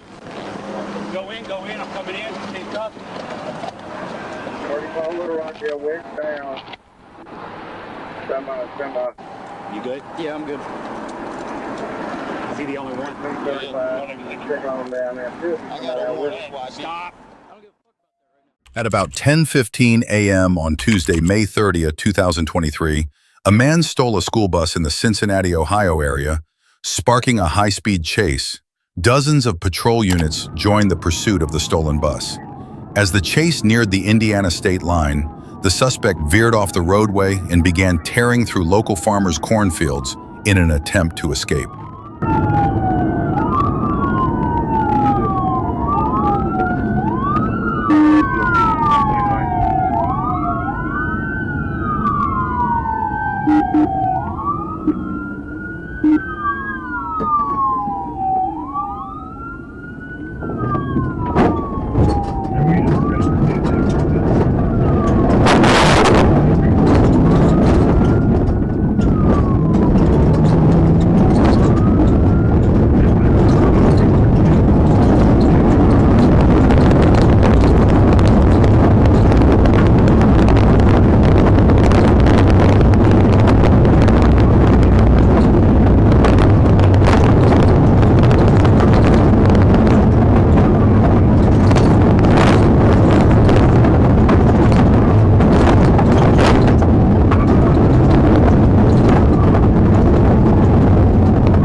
Around 11:15 a.m., the pursuit finally came to an end when officers managed to pin down the bus as it barreled through yet another field, stopping the suspect's reckless run in Shelby County, Indiana. The driver, identified as 32-year-old Chad A. Murdoch, was taken into custody without further incident. Several patrol vehicles were damaged after colliding with the bus during the chase, and Murdoch's two-state rampage left widespread destruction across farmland and private property. At around 9:33 p.m. on February 23, 2025, Trooper Harris spotted a gray Chevrolet Corvette racing eastbound in the third lane of Interstate 630 near Fair Park Avenue. From his position on the right shoulder, Harris had his front radar locked in and confirmed the Corvette was pushing 92 miles per hour in a 60-mile-per-hour zone. He pulled onto the interstate, activating his emergency lights and siren in an attempt to stop the vehicle. But the driver wasn't slowing down. Instead, the Corvette continued eastbound at over 90 miles per hour, weaving recklessly between lanes of moderate traffic, clear signs the driver was determined to outrun law enforcement.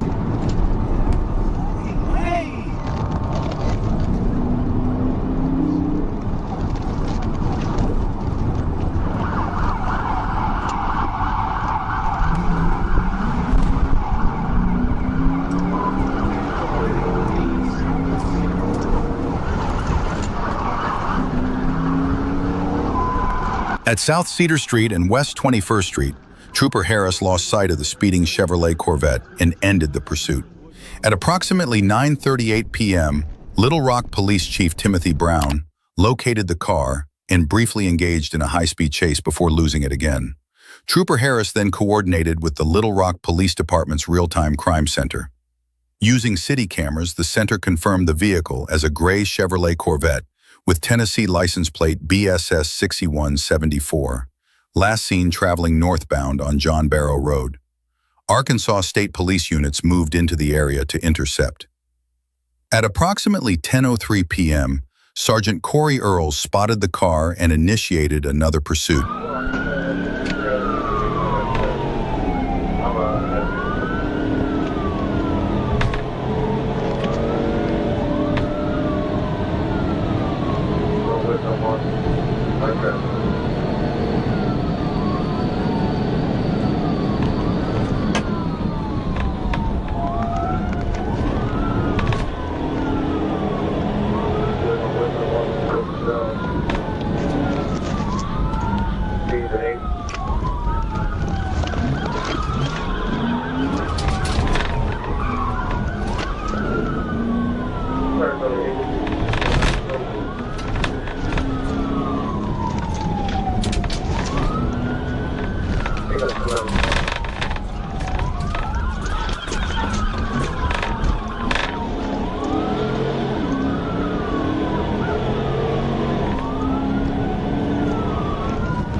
A few minutes later, the driver lost control and struck the center median, sending the Chevrolet Corvette airborne before it left the roadway and came to a stop. Officers quickly moved in and took the driver into custody without further incident. The driver stated that he had been residing in Arkansas for more than 30 days. He was identified as Jorge Rubio, a 23-year-old Hispanic male from Tennessee. Rubio was transported to Baptist Health Medical Center in Little Rock for medical evaluation, then booked into the Pulaski County Regional Detention Facility.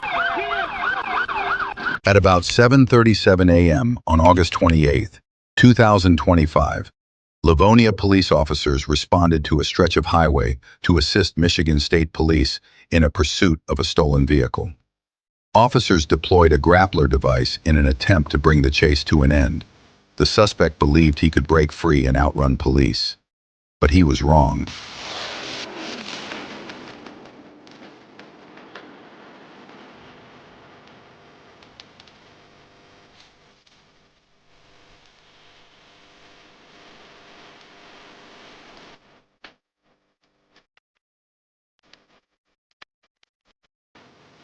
After several attempts to accelerate and snap the grappler line, the suspect's efforts backfired.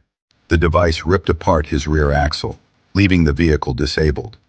From that moment, it became clear to suspects like him that this police tool is no toy to be broken. On June 1st, 2025, at approximately 12:34 a.m., Sergeant Ben Ibarra was patrolling northbound on Interstate 530 near mile marker 2. While stopped on the right shoulder, Sergeant Ibarra was monitoring rear traffic with radar when he observed a gray passenger vehicle approaching at 90 miles per hour in a 75 miles per hour zone. A traffic stop was initiated after the vehicle passed his location.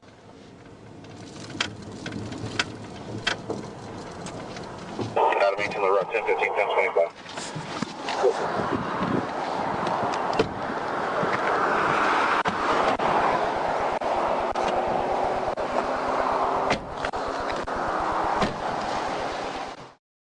Off.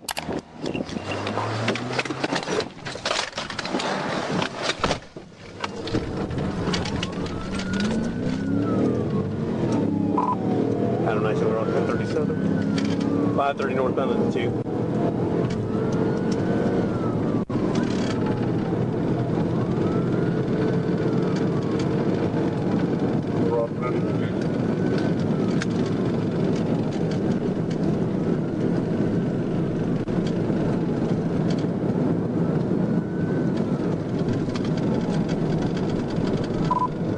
Honda Accord, Roy Charles Paul, 99 Frank, looking on 30.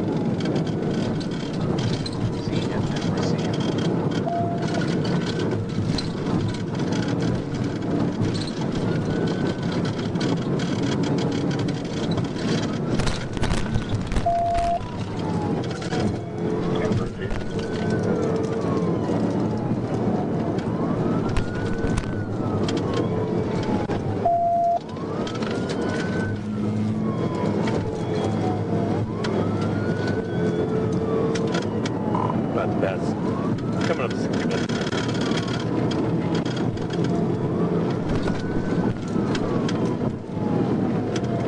Slow down with this traffic here.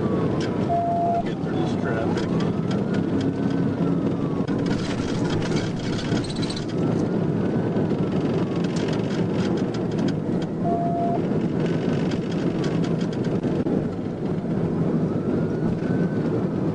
Make sure he doesn't take 60 pips on me.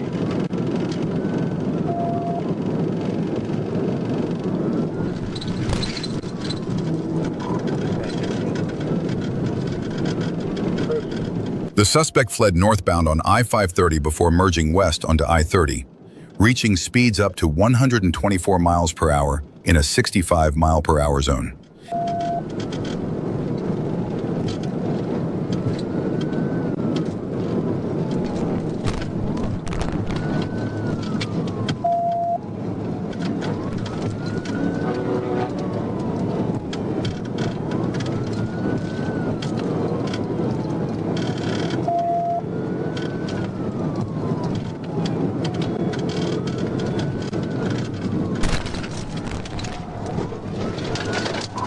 TVI, Scott Hamilton.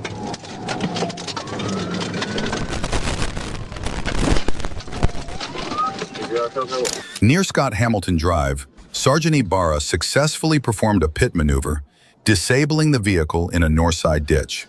Both occupants were safely taken into custody. Show me your fucking hands! Show me your hands! Keep them up! Keep them up! Show me, stick them out the window, you dumb motherfucker! Stick them all the way out. Get your fucking head out. Roll out. Get on the fucking ground. Put your hands behind your back. Put your hands behind your back. The driver was identified as 19-year-old Lamonte Thompson and the passenger as 19-year-old Sharon Bryan. A loaded Taurus 9mm handgun with an extended magazine was found between the driver and passenger seats. Bryan sustained minor injuries but declined medical treatment. Thompson reported no injuries and also refused care. He was found to possess only an ID card and did not have a driver's license. The vehicle, registered to Bryan, sustained significant damage to the front end, undercarriage, both rear quarter panels, and the rear bumper. At about 3:33 p.m. on March 21st, 2025, an officer on patrol spotted a black SUV displaying a temporary tag. He activated his emergency lights to initiate a stop, but the vehicle kept moving. When the siren was engaged, the driver accelerated, sparking a high-speed pursuit. It's going to be 501 on Seaboard Street. It's going to be a black SUV with a paper tag. These riders still running.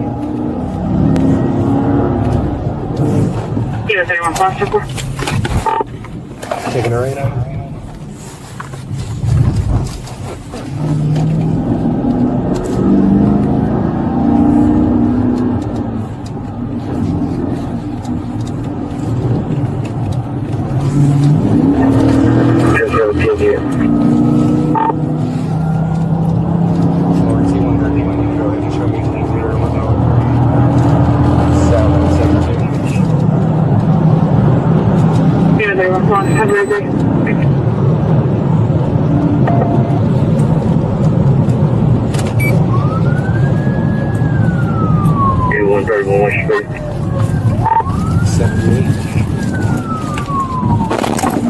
Which direction you in?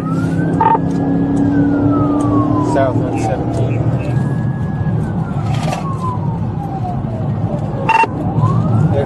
Tonight?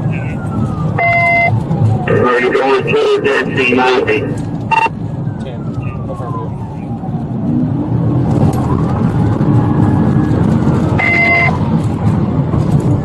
Still good.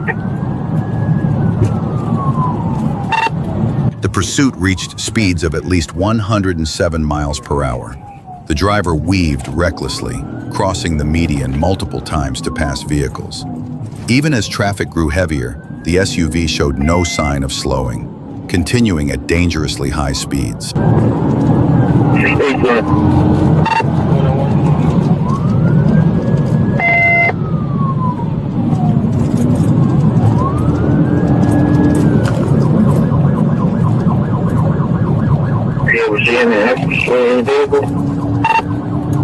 That's a negative.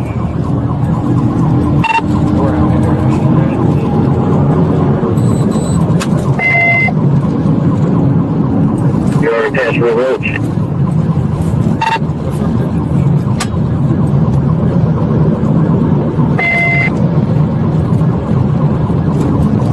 Rock County said 90 on International. Traffic is late. Trigger behind me, I'm gonna let you go around me up here. 10-4. We're turning left onto 547 and towards the beach.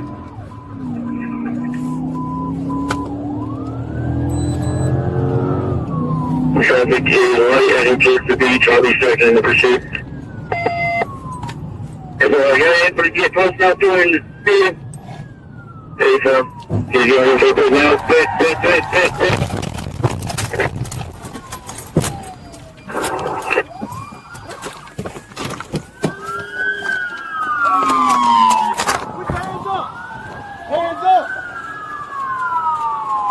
A pit maneuver was executed, spinning the fleeing vehicle counterclockwise and bringing it to a stop on the roadway.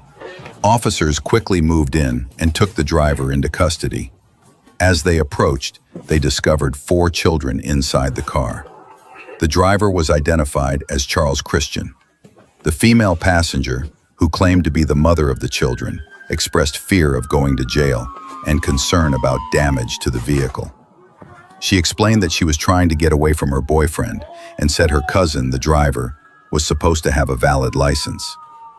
Christian admitted he failed to stop because he had no license and was afraid of going to jail. He also stated he was carrying marijuana. He further revealed this was not his first high-speed pursuit and that his license had previously been suspended due to earlier incidents. Yeah, in the lane there. You could. I appreciate that.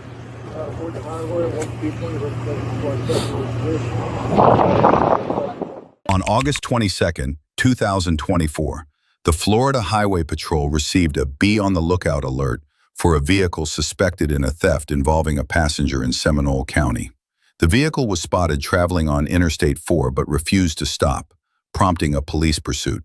The chase reached speeds of approximately 75 to 85 miles per hour. 147 is up by I-4. Attention all units at this time. We're going to be patched in with Seminole County, so...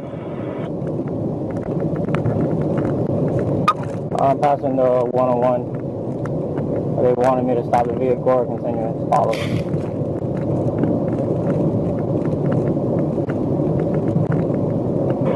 Seminole County, anybody on this channel that can advise?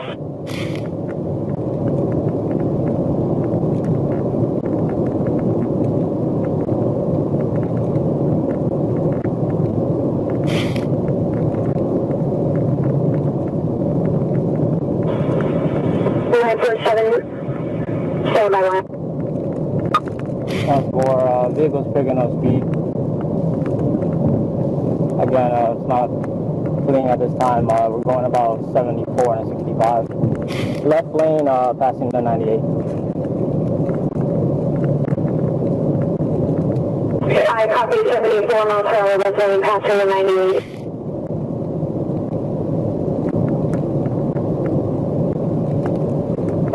County, any I-4 units up ahead? I don't see any in the area. The shift change. 15 will be up at 90 westbound. I copy 15. Passing the 99. Copy passing the 99. What's speed and traffic? 83, 84. Again, just following it right now. I haven't lit it up yet, but it is picking up speed.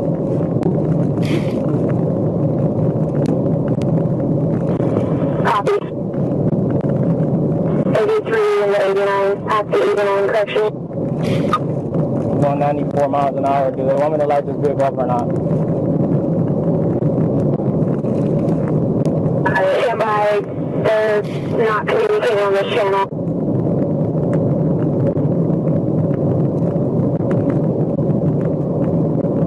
I think she dispatched to Seminole County and have a trooper directly behind the vehicle. Are you lighting it up?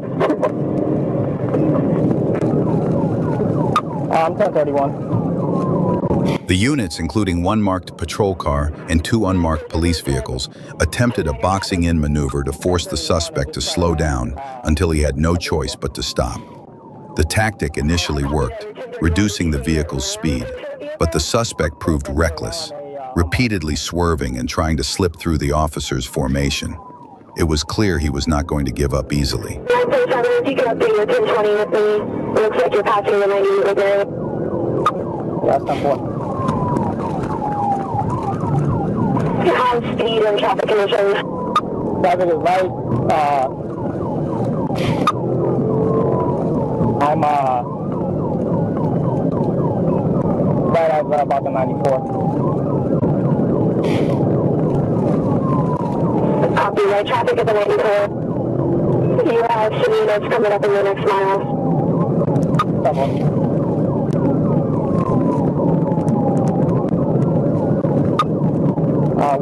we're going about 100. Traffic is still light. We are picking up, coming up with some traffic now though. Copy at the 100, traffic picking up. What's your current 1020? I'm going to be, looks like this is the 95. I'll copy it. You'll be coming up on 924 here shortly. 10-4.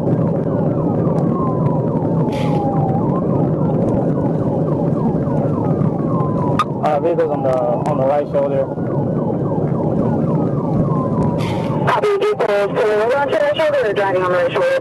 54, driving on the right shoulder. Copy, vehicle driving on the right shoulder. 3260, advise that a reason for the stop? Now 10-4, Seminole County has it for burglary suspect and now fleeing and eluding charges. They have requested our assistance and unmarked behind it following. Passing the 94 westbound.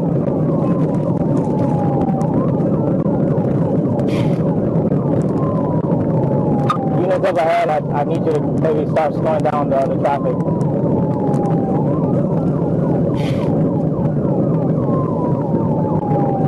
Agent 6, can you check with Seminole units? We're on 4 if we can assist. That's 10-4, they're on this channel. I have several 58.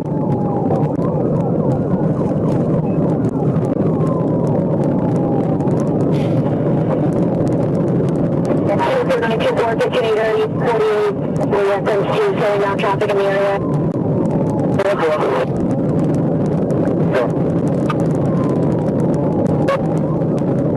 We're passing the 93, still going westbound. Light traffic is starting to light up. Copy light traffic in the street. 10-4, going about 110. Copy 110 at the 93 west.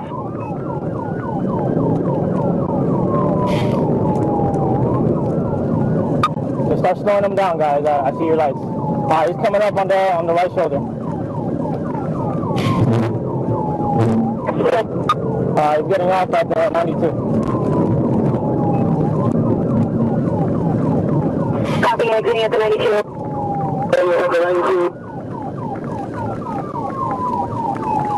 Going 436 westbound. Copy, westbound 436. When traffic cleared, the suspect accelerated to around 110 miles per hour, weaving dangerously between lanes to get away. He exited the interstate at 92 miles per hour and drove into the Twin Peaks parking lot, only to circle back and re-enter the highway. At one point, he even traveled westbound in the eastbound lanes before correcting himself. Copy, signal for westbound 436. Traveling back towards I-2. 54, now he's going back west on 436. Going west on the eastbound lanes, confirming. 54, he's correcting himself. Copy, vehicle corrected, going west on the westbound. Please be safe, we're going that way. 10-4,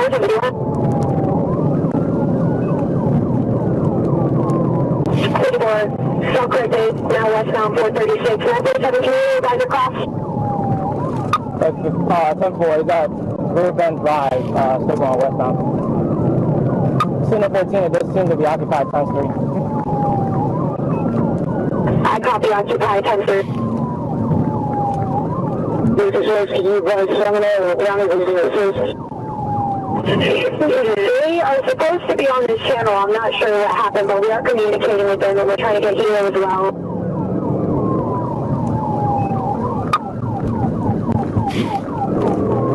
Signal 14, we're coming up to Maple Street. Copy, that's on 14 Maple Street. Up one. Okay, that's what you want. I copy 116, connect to us.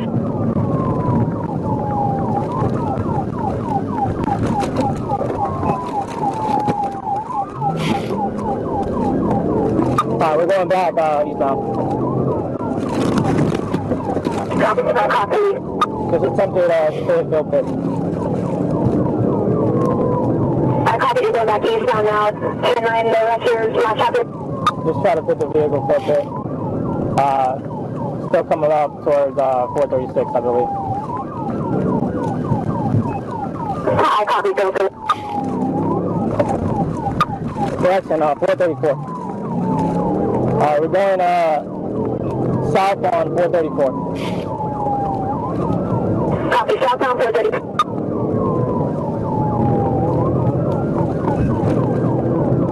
is traffic moderate, heavy, light? Light.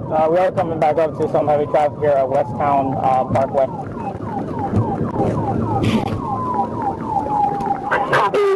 Approaching heavy traffic. Westbound Parkway? Westtown Parkway. We're back southbound. Coming up to Lotus Landing, traffic is light. I see that unit up ahead there. Just be careful, he's coming through that intersection, pretty high rate of speed.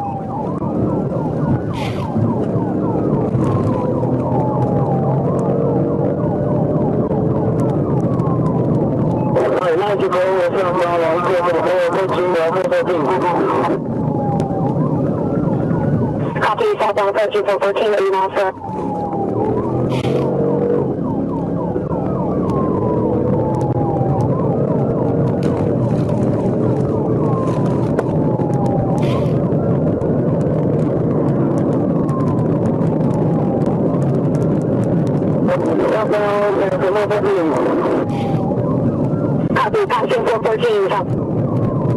The pursuit continued at speeds over 100 miles per hour in moderate to heavy traffic. Officers made several attempts to get close enough for a pit, but each effort failed. By this point, the chase had lasted about 10 minutes, and troopers knew they needed a successful pit soon to prevent further danger to the community. You cut out 10 minutes across. We're approaching all American we're about 100 miles out.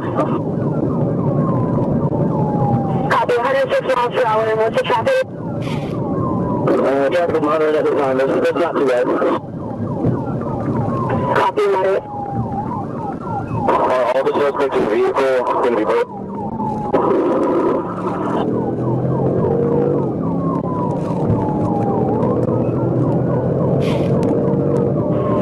Last unit inquiring about the suspect in the vehicle, your traffic cut out. Are all the suspects or three suspects? Edgewater southbound. Copy, Edgewater southbound.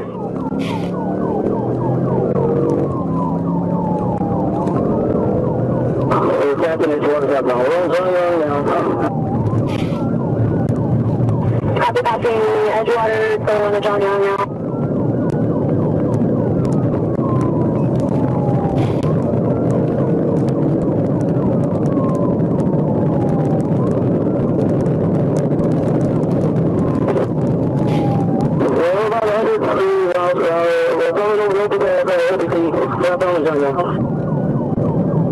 Copy, 103 miles per hour, approaching the OBT on the top.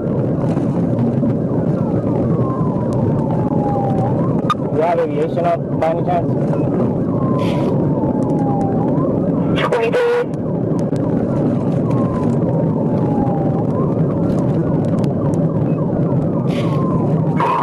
Can you check if our unit is up? The Hilo is 51, signal 13, and we're working on trying to switch to a metro patch for Orange County, signal 14. Alright, and then what's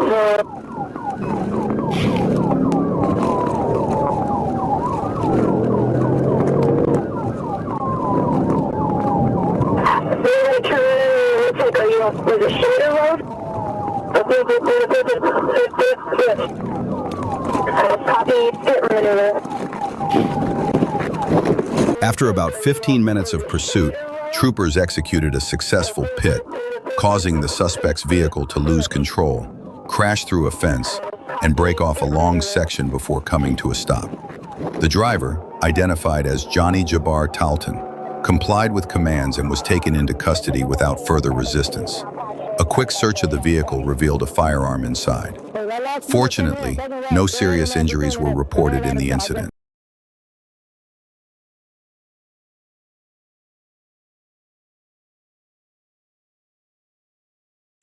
At approximately 12:09 p.m. on December 26, 2023, officers from the Warren Police Department, operating under the Michigan State Police, conducted a traffic stop on a red 2015 Chevrolet Cruze near Van Dyke and Stevens Road. The vehicle had been pulled over due to an expired license plate. Officers approached the Chevy and made contact with the driver, who was later identified as 24-year-old Maurice Kelly. The officers explained the reason for the stop and requested identification. However, the driver informed them that he did not have any identification on him.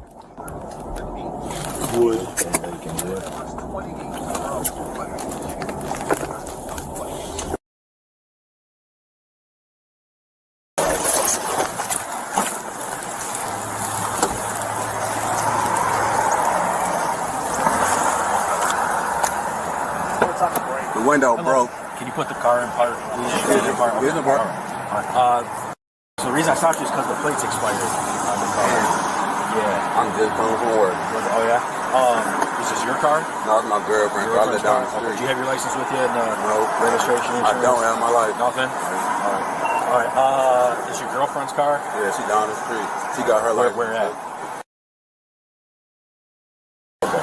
Literally, I'm just coming from work. Where do you work at?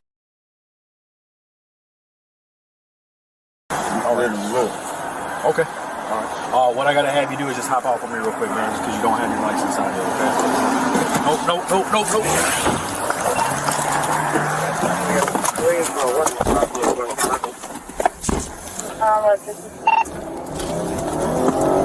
Officers then instructed the driver to step out of the Chevy. Instead, the driver shifted gears and sped away from the scene, fleeing from police. Officers initiated a pursuit as the Chevy headed north on Lawrence, just south of 10 Mile Road in Center Line. During the chase, the driver jumped the curb and weaved through surrounding areas before returning to the main road and continuing to flee at high speeds. Headed to 10 Mile. Black male, Indian Bill, Reds. Taxi to Smoke Farms. Whoever's blocking up there.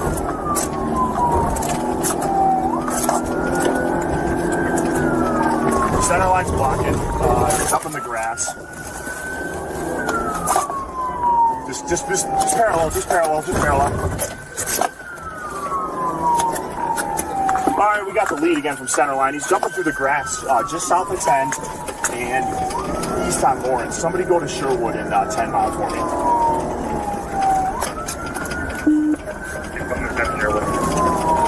All right, we're by that apartment complex just east of Sherwood, coming out to 10.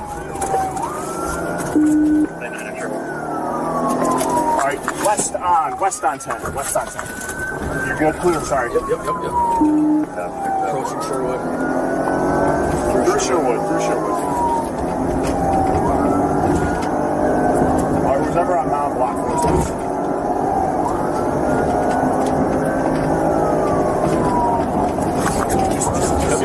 Give him some rope. Yep. Traffic holding. Through Mount.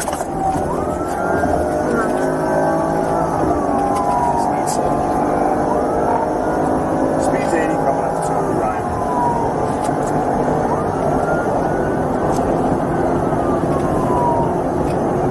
At 10 Mile and Ryan, the suspect disregarded a solid red traffic signal for westbound Ryan and struck a Ford 150 and then a Penske box truck.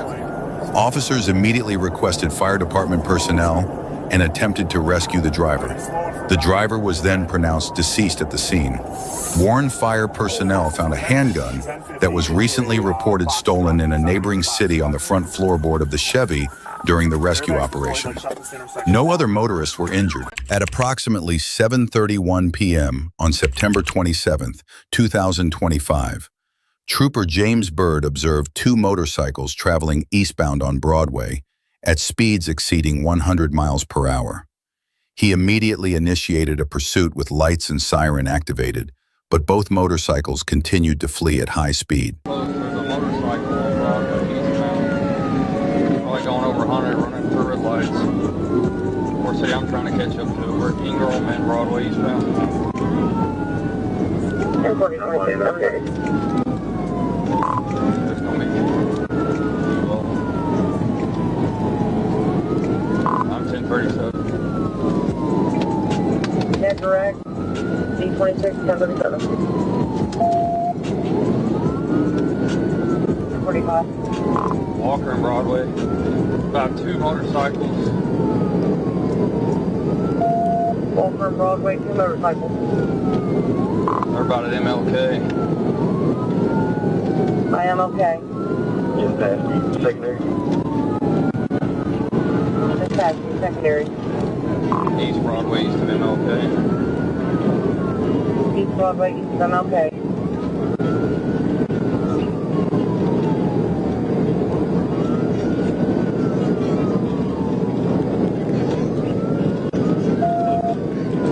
East Broadway, gonna get on 55 south. I'm assuming here at East Broadway, getting off 55 south, 3.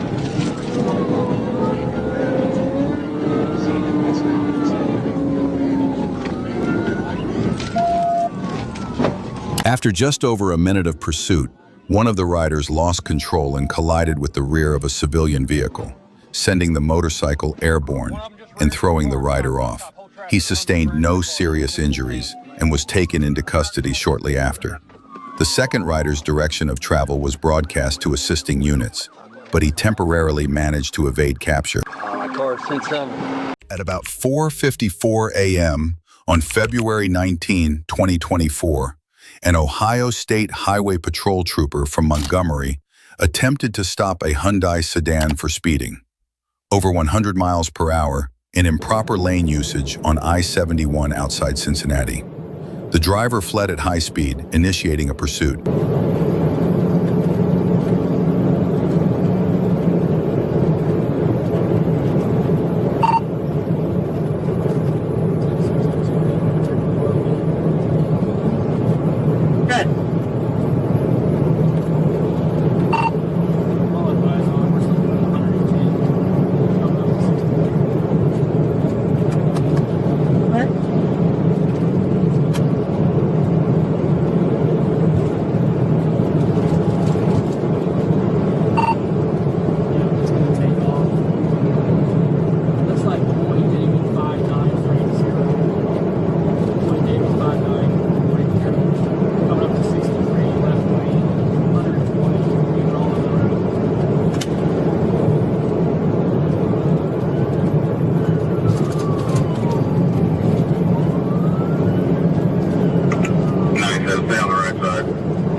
The chase lasted nearly 15 minutes before the suspect collided with another vehicle while running a red light.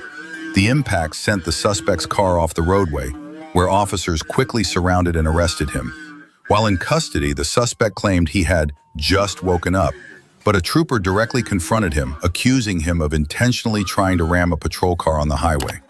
The trooper dismissed the suspect's complaints of stomach pain, telling him, "Sometimes you have to pay the price for your actions." The driver of the other vehicle was not seriously injured. Roll over! EMS already in route. Hurry up! Hurry up! Get out! Right now! Get out! I ain't gonna say twice! Put your hands in your back!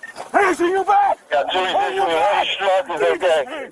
February 10th, 2024, around 10 a.m., Trooper Morales was conducting traffic enforcement on I-275 westbound near mile marker 37 in Hillsborough County. While monitoring eastbound traffic, he saw a white Jeep Wrangler speeding in the left center lane, passing other vehicles. He estimated the speed at about 90 miles per hour in a 55 miles per hour zone. Using his radar, he confirmed the vehicle was traveling at 86 miles per hour.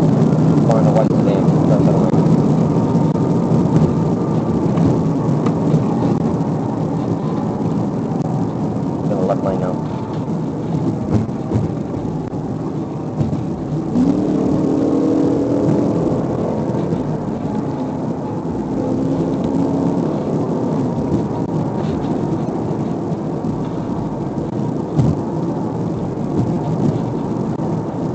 Left lane.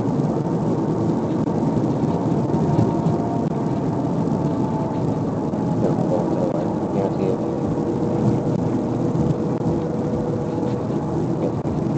That's it. In the right, left center lane now. Continuing to drop past it. Then he cuts the people off. And over mile. 90 miles an hour.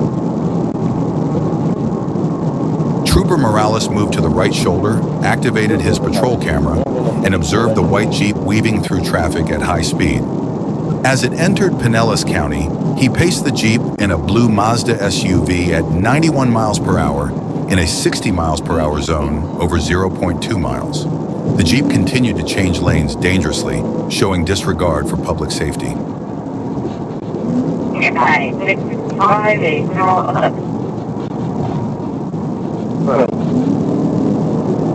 11-hour Franklin Ridge, southbound.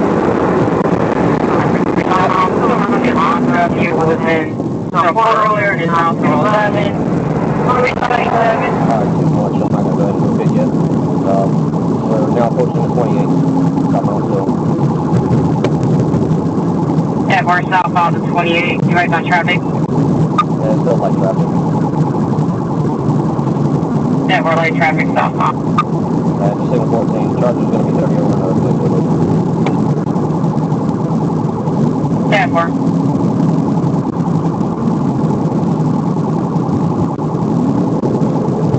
We just got off on the Park Boulevard. Yeah, we're exited at Park Boulevard. Exited at Park Boulevard. Alright, 23, she's almost went up. 425 Yeah, she's almost crashed out. We're back on the exit ramp to Park Boulevard. Yeah, we're back on the exit at Park. Alright, she's trying to make a U-turn and go back eastbound on Park. Alright, so cool. She's about to run. Get the f*** on the ground, man. Get on the f***ing ground. Get down on the ground. What are you doing? Get on the ground. Get on the ground. I'm trying to get in my ground. I'm trying to get in my ground. I don't care. Get on the ground. Get on the Trooper Morales attempted a pit maneuver, but Ms. Eiffel abruptly stopped, causing the patrol car's front bumper to contact the rear of her vehicle. She immediately fled on foot across the grass median, but Trooper Morales gave chase and apprehended her. While resisting arrest, Ms. Eiffel bit Trooper Morales twice on the right knuckle. Despite the struggle, she was taken into custody. EMS was notified due to the injury. A Florida ID belonging to Ms. Eiffel was found in the vehicle, but no valid driver's license. So listen, please, y'all put double cups. Please. Y'all please put double cups on me, please. I can't do it. I will die. You'll be fine. No, I'm telling y'all. Yeah, he's got one right there.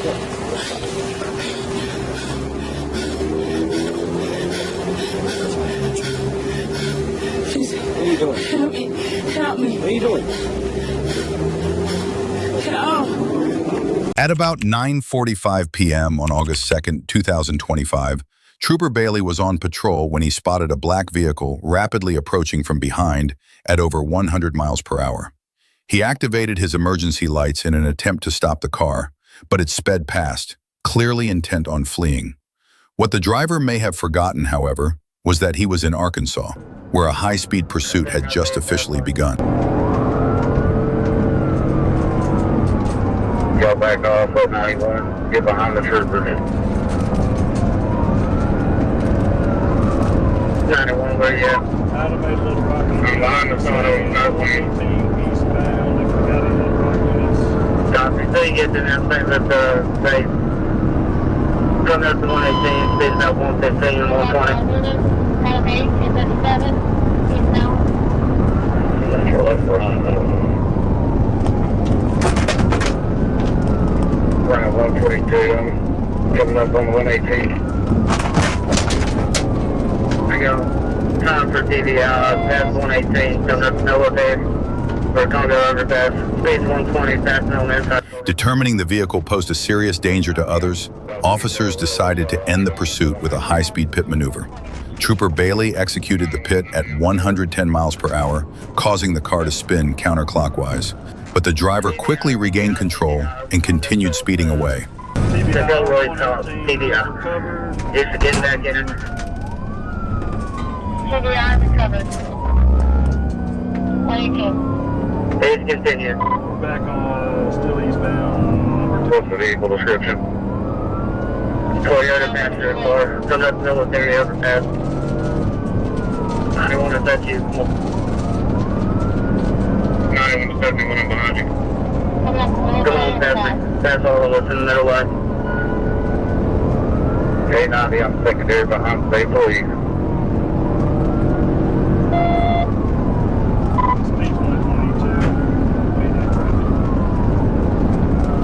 Parker, drop out if you can. We have 30 units in. Don't fucking do that! What are you doing? State police, that's up for DDI. We're going to be right before the 121, speed to 101, passing on the shoulder.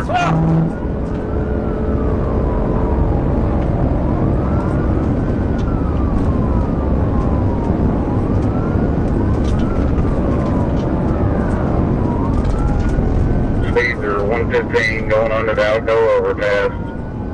State TVI right at Burlington. TVI Burlington, well over. The chase reached speeds of over 120 miles per hour. After just over 2 minutes, another patrol unit pulled ahead and executed a successful pit maneuver at 115 miles per hour, sending the vehicle into a concrete barrier. The car skidded along the roadway before coming to a stop. The driver attempted to exit and flee on foot, but officers quickly closed in, apprehending both the driver and the passenger. The incident remains under investigation. Don't fucking move! Don't fucking move! Don't fucking move!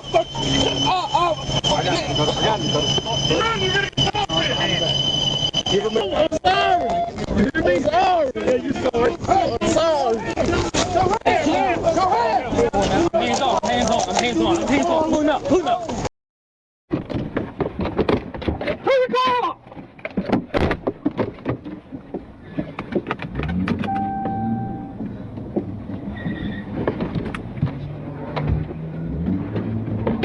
Central on 26.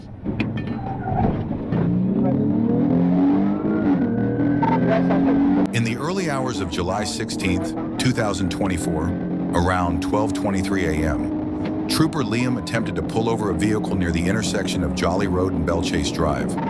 However, the driver took off immediately, and no pursuit was initiated at that time. Trooper Liam began canvassing the nearby area and soon spotted the suspect vehicle again.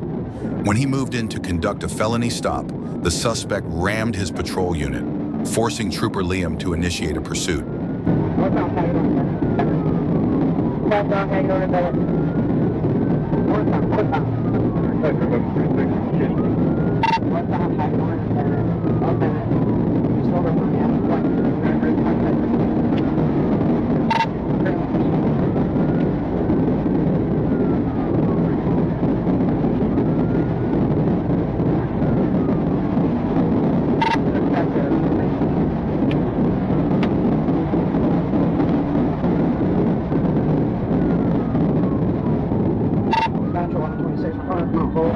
plate is going to be Edward Union George 1088.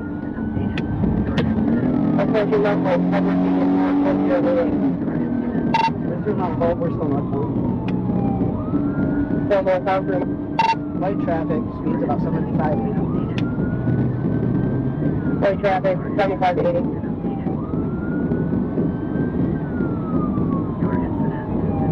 Report for South 6, 93. 943.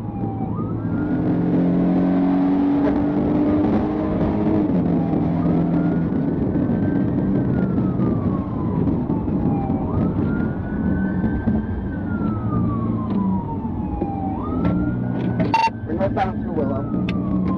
Northbound through Willow.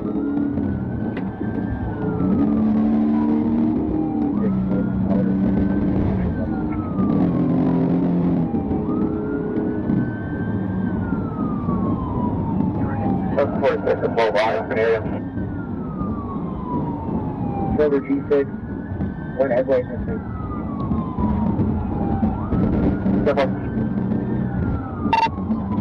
First of all, northbound speeds are 60. No traffic. Still northbound, 60 miles per hour, no traffic.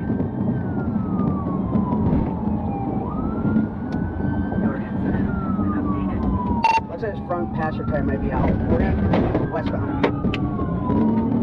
Front passenger tire. We're westbound Grand River. Westbound Grand River.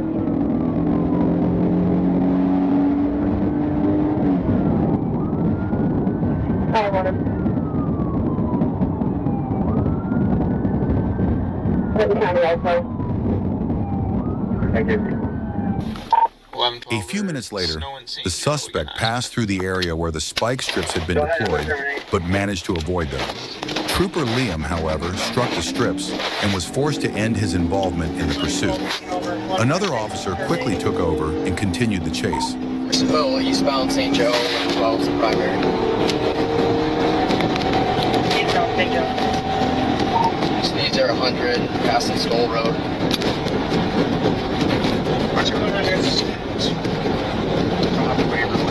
Coming up to Waverly now, speeds 100, no traffic. Approaching Waverly, 100 miles per hour, no traffic.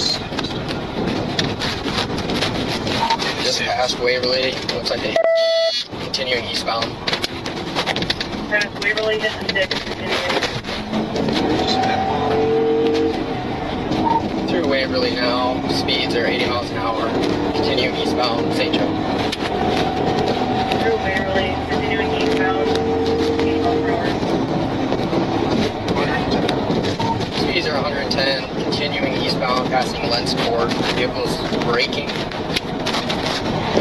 It's driving the wrong way, eastbound St. Joe. Doors open, foot bail. Doors open, failing. To the driver. Yep.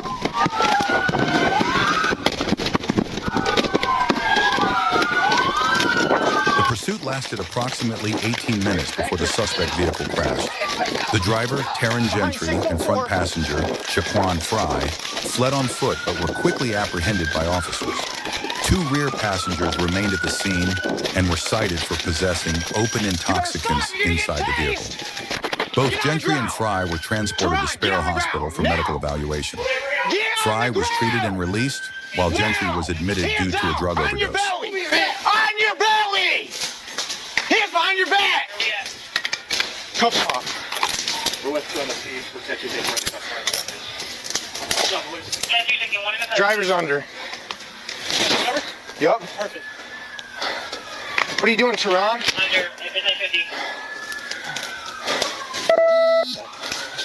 You good? You heard it all?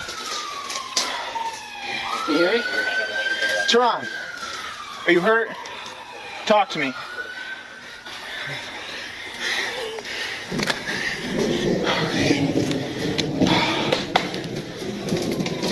Are you hurt at all? Tehran, talk to me. Are you hurt? Sit him on. Let's go. Stand up. What hurts? You gotta use your words. Hey, you're out of breath. Let's get you to a car, okay? Come on. You gotta stand up. You ready? Yeah, you at gunpoint at St. Joe and Rosemary. He's counting you at gunpoint at St. Joe and Rosemary. 2, 3. Stand up. Stand up. On December 25th, 2025, at approximately 10:59 a.m., Officer William was dispatched after reports of an unidentified man jumping fences into residents' backyards and knocking on multiple doors while claiming he was looking for a dog. The individual's behavior was described as suspicious. At around 11:30 a.m., Officer William located the suspect. When the officer attempted to stop him, the suspect fled on foot and jumped into a white vehicle driven by an accomplice in an attempt to escape. Come on,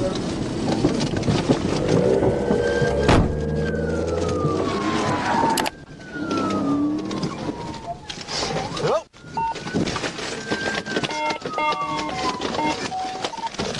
Hands up, motherfucker!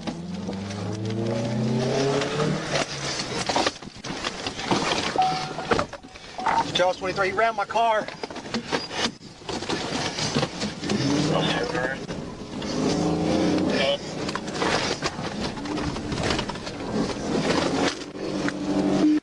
Charles 23, he ran my car. He's going on Warden.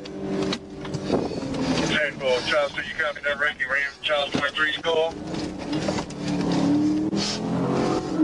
Come on. They ain't gonna allow me, y'all can start that one.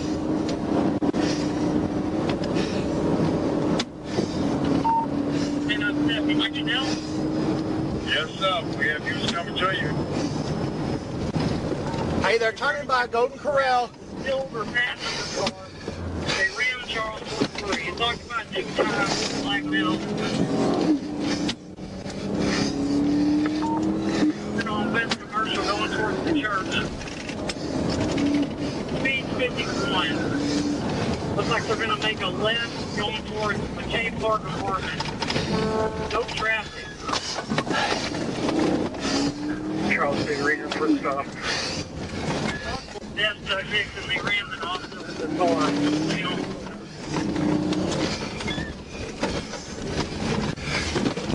They just took the grass going towards McKay Mall. Speed 20. They got severe damage to their vehicle. Just made a right.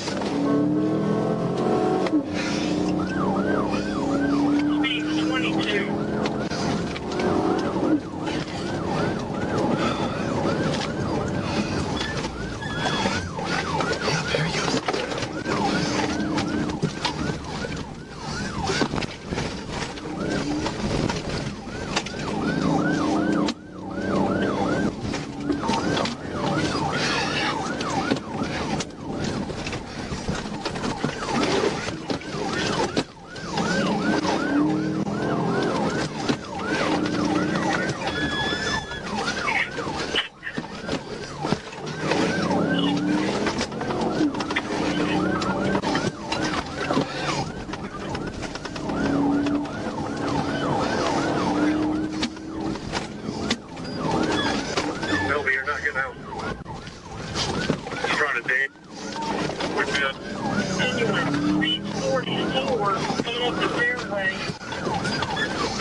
How many years do I have in the street?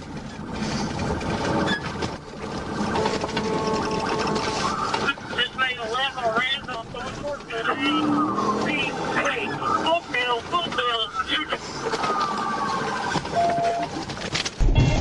After failing to stop at another stop sign at the intersection of Lansing and Randolph, the vehicle turned southbound. Both the driver's and passenger's doors opened as the suspects attempted to flee on foot. The front seat passenger, identified as Taylor, jumped from the moving vehicle before it crashed onto the front lawn of a nearby residence.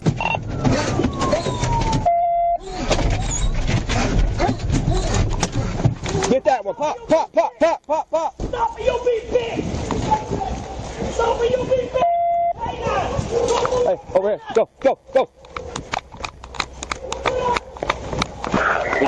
enough that you want to get out. Around 8:43 p.m. on December 26, 2025, Arkansas State Police became involved in a dangerous pursuit on westbound Interstate 40 near mile marker 281 in West Memphis. The incident began after troopers were alerted that another agency was chasing a vehicle approaching the Arkansas state line. Shortly afterward, Trooper Tice spotted a Toyota SUV traveling faster than surrounding traffic on I-40 and confirmed the speeding violation by radar. When emergency lights and siren were activated, the driver refused to stop and continued fleeing westbound.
That's where you're going.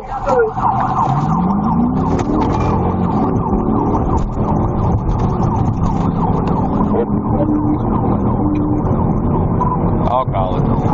Speed's going to be 87. We're westbound on 270.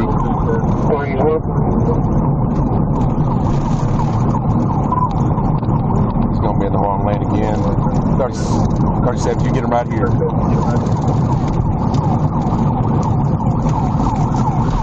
Just box him in.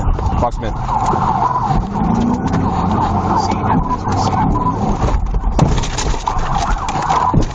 TV out.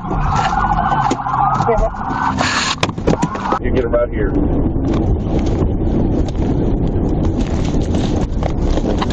Just watch him in. Watch him.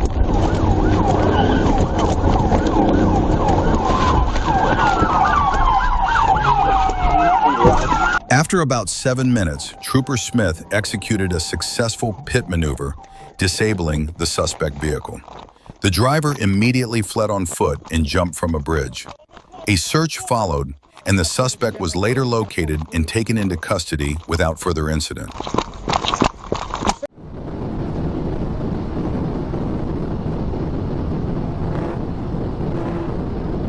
On the afternoon of April 26, 2024, Arkansas State Police spotted a vehicle matching the description of one reported stolen just days earlier. When troopers attempted a traffic stop, the driver sped off at high speed, leading to a tragic outcome.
Minutes later, a high-speed pit maneuver was executed at around 130 miles per hour. The impact sent the suspect's vehicle off the left side of the road into a field, then back onto the roadway where it rolled several times before landing upside down in a field on the right. The driver immediately exited the vehicle and appeared to attempt a foot escape, but quickly gave up and surrendered. He was taken into custody without further incident and admitted to stealing the vehicle. Crawl on over here to me.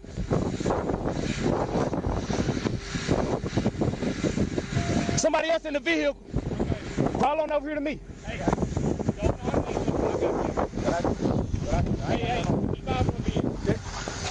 got it. What I do? Get your ass down. Get your ass fucking down. Hey, Donnie, let's get this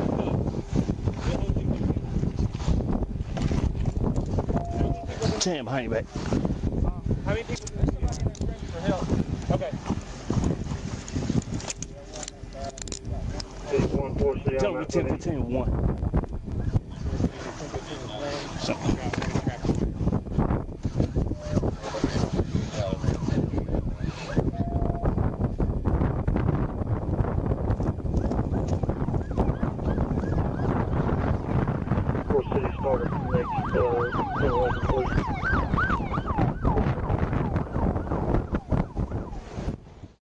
On July 22, 2025, around 4:13 p.m., Trooper Land was driving west on I-40 near mile marker 145 when he noticed a black Harley-Davidson motorcycle weaving between cars in slowed traffic.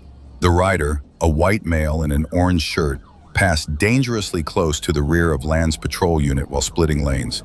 Trooper Land activated his emergency lights to initiate a traffic stop, but the suspect sped up and began passing vehicles on the shoulder. Land advised Troop A dispatch of the pursuit. Trooper Landry joined the chase near mile marker 142.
The pursuit continued westbound on I-40 at speeds ranging from 110 to 115 miles per hour, with moments approaching 130 miles per hour. The motorcyclist drove extremely recklessly, passing multiple vehicles on the shoulder at over 100 miles per hour and weaving dangerously through traffic.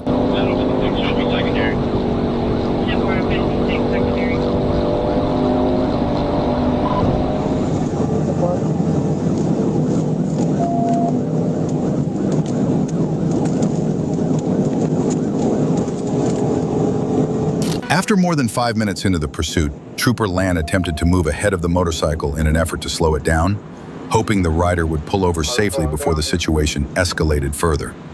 Despite the trooper's efforts, the rider continued to behave recklessly and showed no signs of stopping.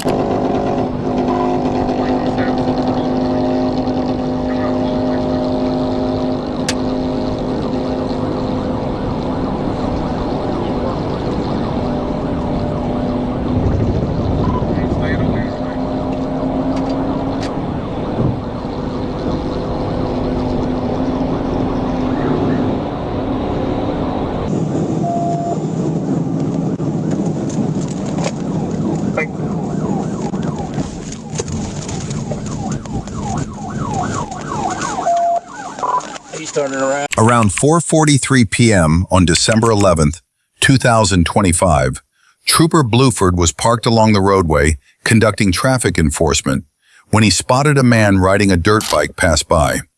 Trooper Bluford quickly pulled in behind to initiate a stop, But as soon as emergency lights were activated, the rider immediately took off, fleeing the scene.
Moments later, the rider steered the dirt bike into oncoming traffic on the highway, traveling at roughly 50 to 60 miles per hour and creating extremely dangerous conditions.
After about 7 minutes, the rider used the dirt bike's agility to slip into an area filled with obstacles, making it difficult for patrol vehicles to follow.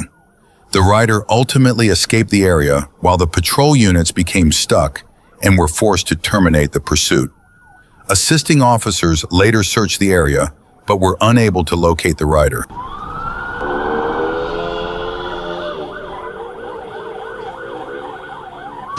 At approximately 12:42 p.m. on May 27, 2024, a California Highway Patrol officer patrolling in Lancaster, California, spotted an ATV traveling at a high rate of speed. The officer activated emergency lights to initiate a stop, but instead of complying, the rider accelerated and fled, triggering a pursuit. Blue Tesla and a white sedan of the number 1 lane, Southwest 5 north of Valencia.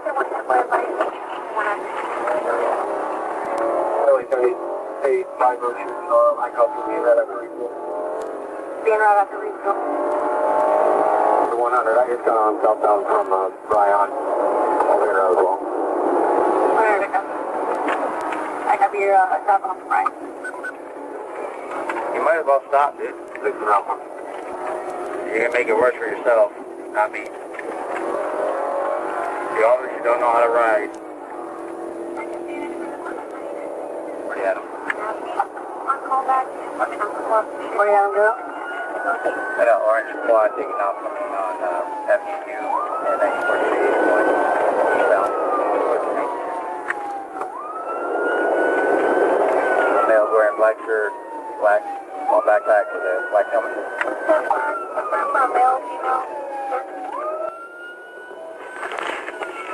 Copy Avenue, 20th Street East, and there's going to be a quad. Can you confirm, is this going to be a race for you?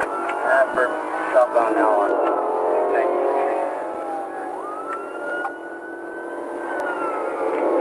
Street. Stop on 96th Street, approaching the 138, all units are better. You might want to stop. Stop. You're going to kill yourself. Stop. Stop. Yeah, by just one requesting airstrip. And 40 Avenue, can you confirm the 96th Street East still going southbound and approaching the 138, correct? Now we're going to be westbound 138 until 96th. I'll be westbound 138 from 96th Street East. And doing 60 miles an hour up this thing right now.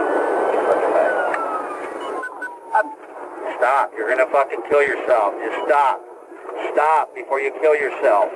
Just stop. Route from the 138 and 155th. I am, I copy on straight route from the 138 and 155th. S5, what are the traffic conditions? Adam, what's the traffic condition? Right now there's stop traffic on 87. That's pretty light. That's on the shoulder right now. Copy on the shoulder now.